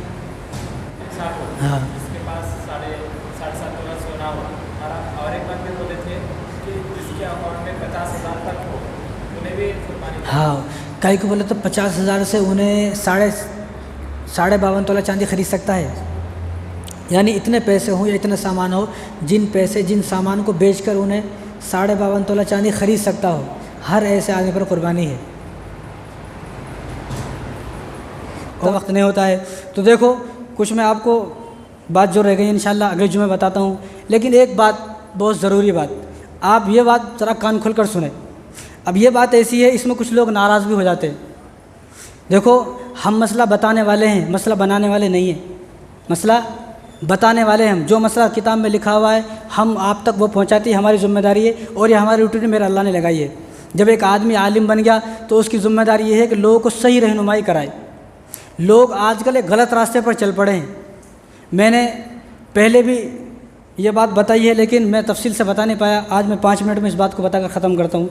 دیکھو ہمیں آپ سے محبت ہے، ہمیں آپ سے محبت ہے، الفت ہے، سب علماء کو، لوگوں سے جو ہمارے پیچھے نماز پڑھ رہے ہیں ان سے محبت ہے، محبت کی علامت یہ ہے کہ میری سوچ یہ ہے کہ جب ہم جنت میں جائیں گے تو ہم سب مل کر جنت میں جائیں گے انشاءاللہ، ٹھیک ہے نا؟ لیکن جنت میں کب جائیں گے؟ جب ہم فرائض پر عمل کریں گے، آج یہ امت فرائض کو چھوڑ کر مستحب پر عمل کر رہی ہے، اور کہیں بھی ایک حدیث، میرا چیلنج ہے آپ کو نہیں، آپ کس سے پوچھ سکتے ہیں، میں یہی ہوں، میری پوری زندگی باقی ہے، آپ کوئی ایک ایسی حدیث، ضعیف حدیث بھی نہیں دکھا سکتے جس میں یہ ہو کہ بھئی مستحب، انہوں نے فرض کچھ بھی نہیں کیا، ایک فرض نہیں پڑھا لیکن ایک آدمی نے مستحب عمل کرا انہیں جنت میں چلا گیا، ایسی ایک بھی حدیث نہیں ہے۔ آدمی جنت میں جائے گا فرائض کو پورا کرنے کے بعد، فرائض کو پورا کرے گا جنت میں جائے گا، مستحب چاہے روزانہ کرتا ہو، اب آپ فرض جمعے کی نماز نہیں پڑھ کے نفل چاہے رات دن نماز مسجد میں پڑھ لو نفل، لیکن آپ کو جنت کا فیصلہ نہیں ہو سکتا، آپ سے پہلے پوچھا جائے گا تو آپ نے فرض کیوں ادا نہیں کرے؟ بھئی میرا بیٹا ہے، میں اپنے بیٹے کو سائڈ میں کر کے دوسرے بیٹے کو محبت کر رہا ہوں، دوسروں کے بیٹے کو کپڑے دلا رہا ہوں، دوسرے کے بیٹے کو شاپنگ کرا رہا ہوں، تو میرا بیٹا ناراض ہوتا یا نہیں ہوتا؟ ہوتا نہیں، میرا دشمن بھی بن جاتا، حالانکہ اللہ نہ کر مجھے قتل بھی کر دیتا وہ، بھئی یہ دوسروں کو اتنا کرتا، ہمارے کو کیئر نہیں کر رہا، دوسروں کو دیکھتا ہے، تو یہ فرائض اللہ تبارک و تعالیٰ کا معاملہ فرائض سے ہے۔ ہمارے یہاں پر ایک دعوت ہوتی ہے جس کو 11ویں بولتے ہیں، میرا مقصد کسی پر تنقید کرنا نہیں ہے، نہ میں یہ بتا رہا ہوں کہ مت کرو، میں کون ہوتا ہوں بھائی کرو ٹھیک ہے، کیونکہ یہ ہے ایصال ثواب، ایصال ثواب آپ کر سکتے ہیں، والد صاحب کی برسی کرتے ہیں لوگ کر سکتے ہیں، واللہ کی برسی کر سکتے ہیں، خواجہ معین الدین صاحب خواجہ غریب نواز کی برسی کرتے ہیں کر سکتے ہیں، غوث پاک کی ایصال ثواب کی دعوت کرتے ہیں ٹھیک ہے، لیکن جو 11ویں کی دعوت ہے وہ مستحب عمل ہے۔ کون سا عمل ہے؟ مستحب عمل ہے۔ کیوں؟ کیونکہ قرآن میں نہیں ہے، حدیث میں نہیں ہے، کرنا جائز ہے، کر سکتے ہیں، میں منع نہیں کر رہا ہوں، لوگ ناراض ہوتا ہے میں منع کر رہا ہوں، میں منع نہیں کر رہا ہوں، مجھے لوگ محبت سے بولتا تھا میں بھی جاتا ہوں، لیکن یہ مستحب عمل ہے۔ لیکن جب 11ویں کا وقت آتا ہے، یہ بات آپ ذرا کان کھول کر سنیں، لوگوں کو بتائیں، سمجھ میں نہ آئے تو مجھ سے پھر دوبارہ پوچھیں، میں آپ کو تفصیل سے بتاؤں گا۔ یہاں جمعہ میں اتنا وقت نہیں ہوتا ہے کہ میں ہر بات کو تفصیل سے بتا سکوں، تھوڑا وقت ہوتا ہے۔ تو جب 11ویں کا وقت آتا ہے تو ایک آدمی 2-3 بکرے لے کے آتا ہے، قرضہ کر لے کے آتا ہے، اور یہ سوچتا ہے کہ میں نے نہیں کروں تو میں برباد ہو جاؤں گا۔ حالانکہ 11ویں کا جو بکرا ہے اس کا قرآن میں ذکر نہیں ہے، حدیث میں ذکر نہیں ہے۔ کر سکتے ہیں آپ، کرنے میں منع نہیں کر رہا ہوں، لیکن اس کا کہیں ذکر تو ہے ہی نہیں۔ جس کا ذکر نہیں ہے کہیں، جو مستحب عمل ہے اس پر اتنا زور کیوں، اس کی اتنی دعوت ہے کیوں؟ لیکن جو قربانی فرض ہے، فرض واجب ہے، جس کو اللہ تبارک و تعالیٰ نے قرآن میں فرمایا قل ان صلاتی و نسکی و محیای و مماتی للہ رب العالمین، یہ کھلی حدیث ہے ہمارے سامنے، یہ کھلی قرآن کی آیت ہے ہمارے سامنے، قرآن کی آیت ہے۔ اور ایک جگہ حضور صلی اللہ علیہ وسلم نے اللہ تعالیٰ نے خود فرمایا انا اعطیناک الکوثر، یہ تو سب کو یاد ہے نا بھائی، اس کی تفسیر آپ خود پڑھ سکتے ہیں، اس کی تفسیر آپ خود پڑھ سکتے ہیں، ہندی میں، انگلش میں، ہر زبان میں تفسیر ہے، اس کی تفسیر آپ خود پڑھ سکتے ہیں۔ فصلی لربک ونحر، اللہ تعالیٰ نے فرمایا بقرہ عید کی نماز پڑھو، اس کے بعد ونحر، قربانی کرو، یہ قرآن میں ہے۔ اب حدیث لے لو آپ، حدیث میں حضور نے فرمایا من کان لہ ساعۃ ولم یضحی فلا یقربن مصلانا، حدیث میں ہے۔ لیکن جو چیز حدیث میں ہے، قرآن میں ہے، واجب ہے، اس چیز کو ہم بالکل بھول گئے۔ میں نے ایسے ہزاروں آدمی کو دیکھا یہاں پر، جو آدمی بقرہ عید کے دن میں بولتے میں قرضے میں ہوں، بہت مقروض ہوں، میرے پاس کچھ بھی نہیں ہے، یہ ہوا ہوں، لیکن جب 11ویں کا مہینہ آتا نا کھلے عام 11ویں کرتا۔ بھائی مستحب عمل کو اتنا کائی کو کر رہے ہیں آپ؟ مستحب عمل آپ نہیں کرو گے تو بھی کرو گے تو ثواب ہے، نہیں کرو گے تو کوئی گناہ نہیں ہے نا۔ لیکن قربانی جو ہے یہ تو فرض اور واجب ہے، یہ نہیں کرو گے تو گناہ ہے۔ اس لیے 11ویں سے ہٹے یہاں پر آئیں، وہ بھی کریں، میں منع نہیں کر رہا ہوں، لیکن جو چیز مستحب ہے اس پر اتنا زور کیوں؟ کہ اپنے دماغ سے ذرا سوچے آدمی، مستحب عمل پر اتنا، ایک آدمی یہاں آیا نفل پڑھ کے چلا گیا، ہم لوگ کیا بولتے اس کو، بیوقوف ہے بھائی، جمعے سے پہلے آیا 2 رکعت پڑھ کے چلا گیا، یہاں فرض اب ہوتی نا۔ اسی طرح جو چیز ضروری ہے اس کو ضروری سمجھے، جو چیز ضروری نہیں ہے اس کو ضروری نہ سمجھے۔ تو باتیں تو بہت ساری انشاءاللہ، کچھ جو باتیں رہ گئی انشاءاللہ آئندہ آپ کے سامنے آئیں گی۔ اللہ تعالی ہم سب کو انہی باتوں پر عمل کرنے کی توفیق عطا فرمائے۔ ما علینا الا البلاغ۔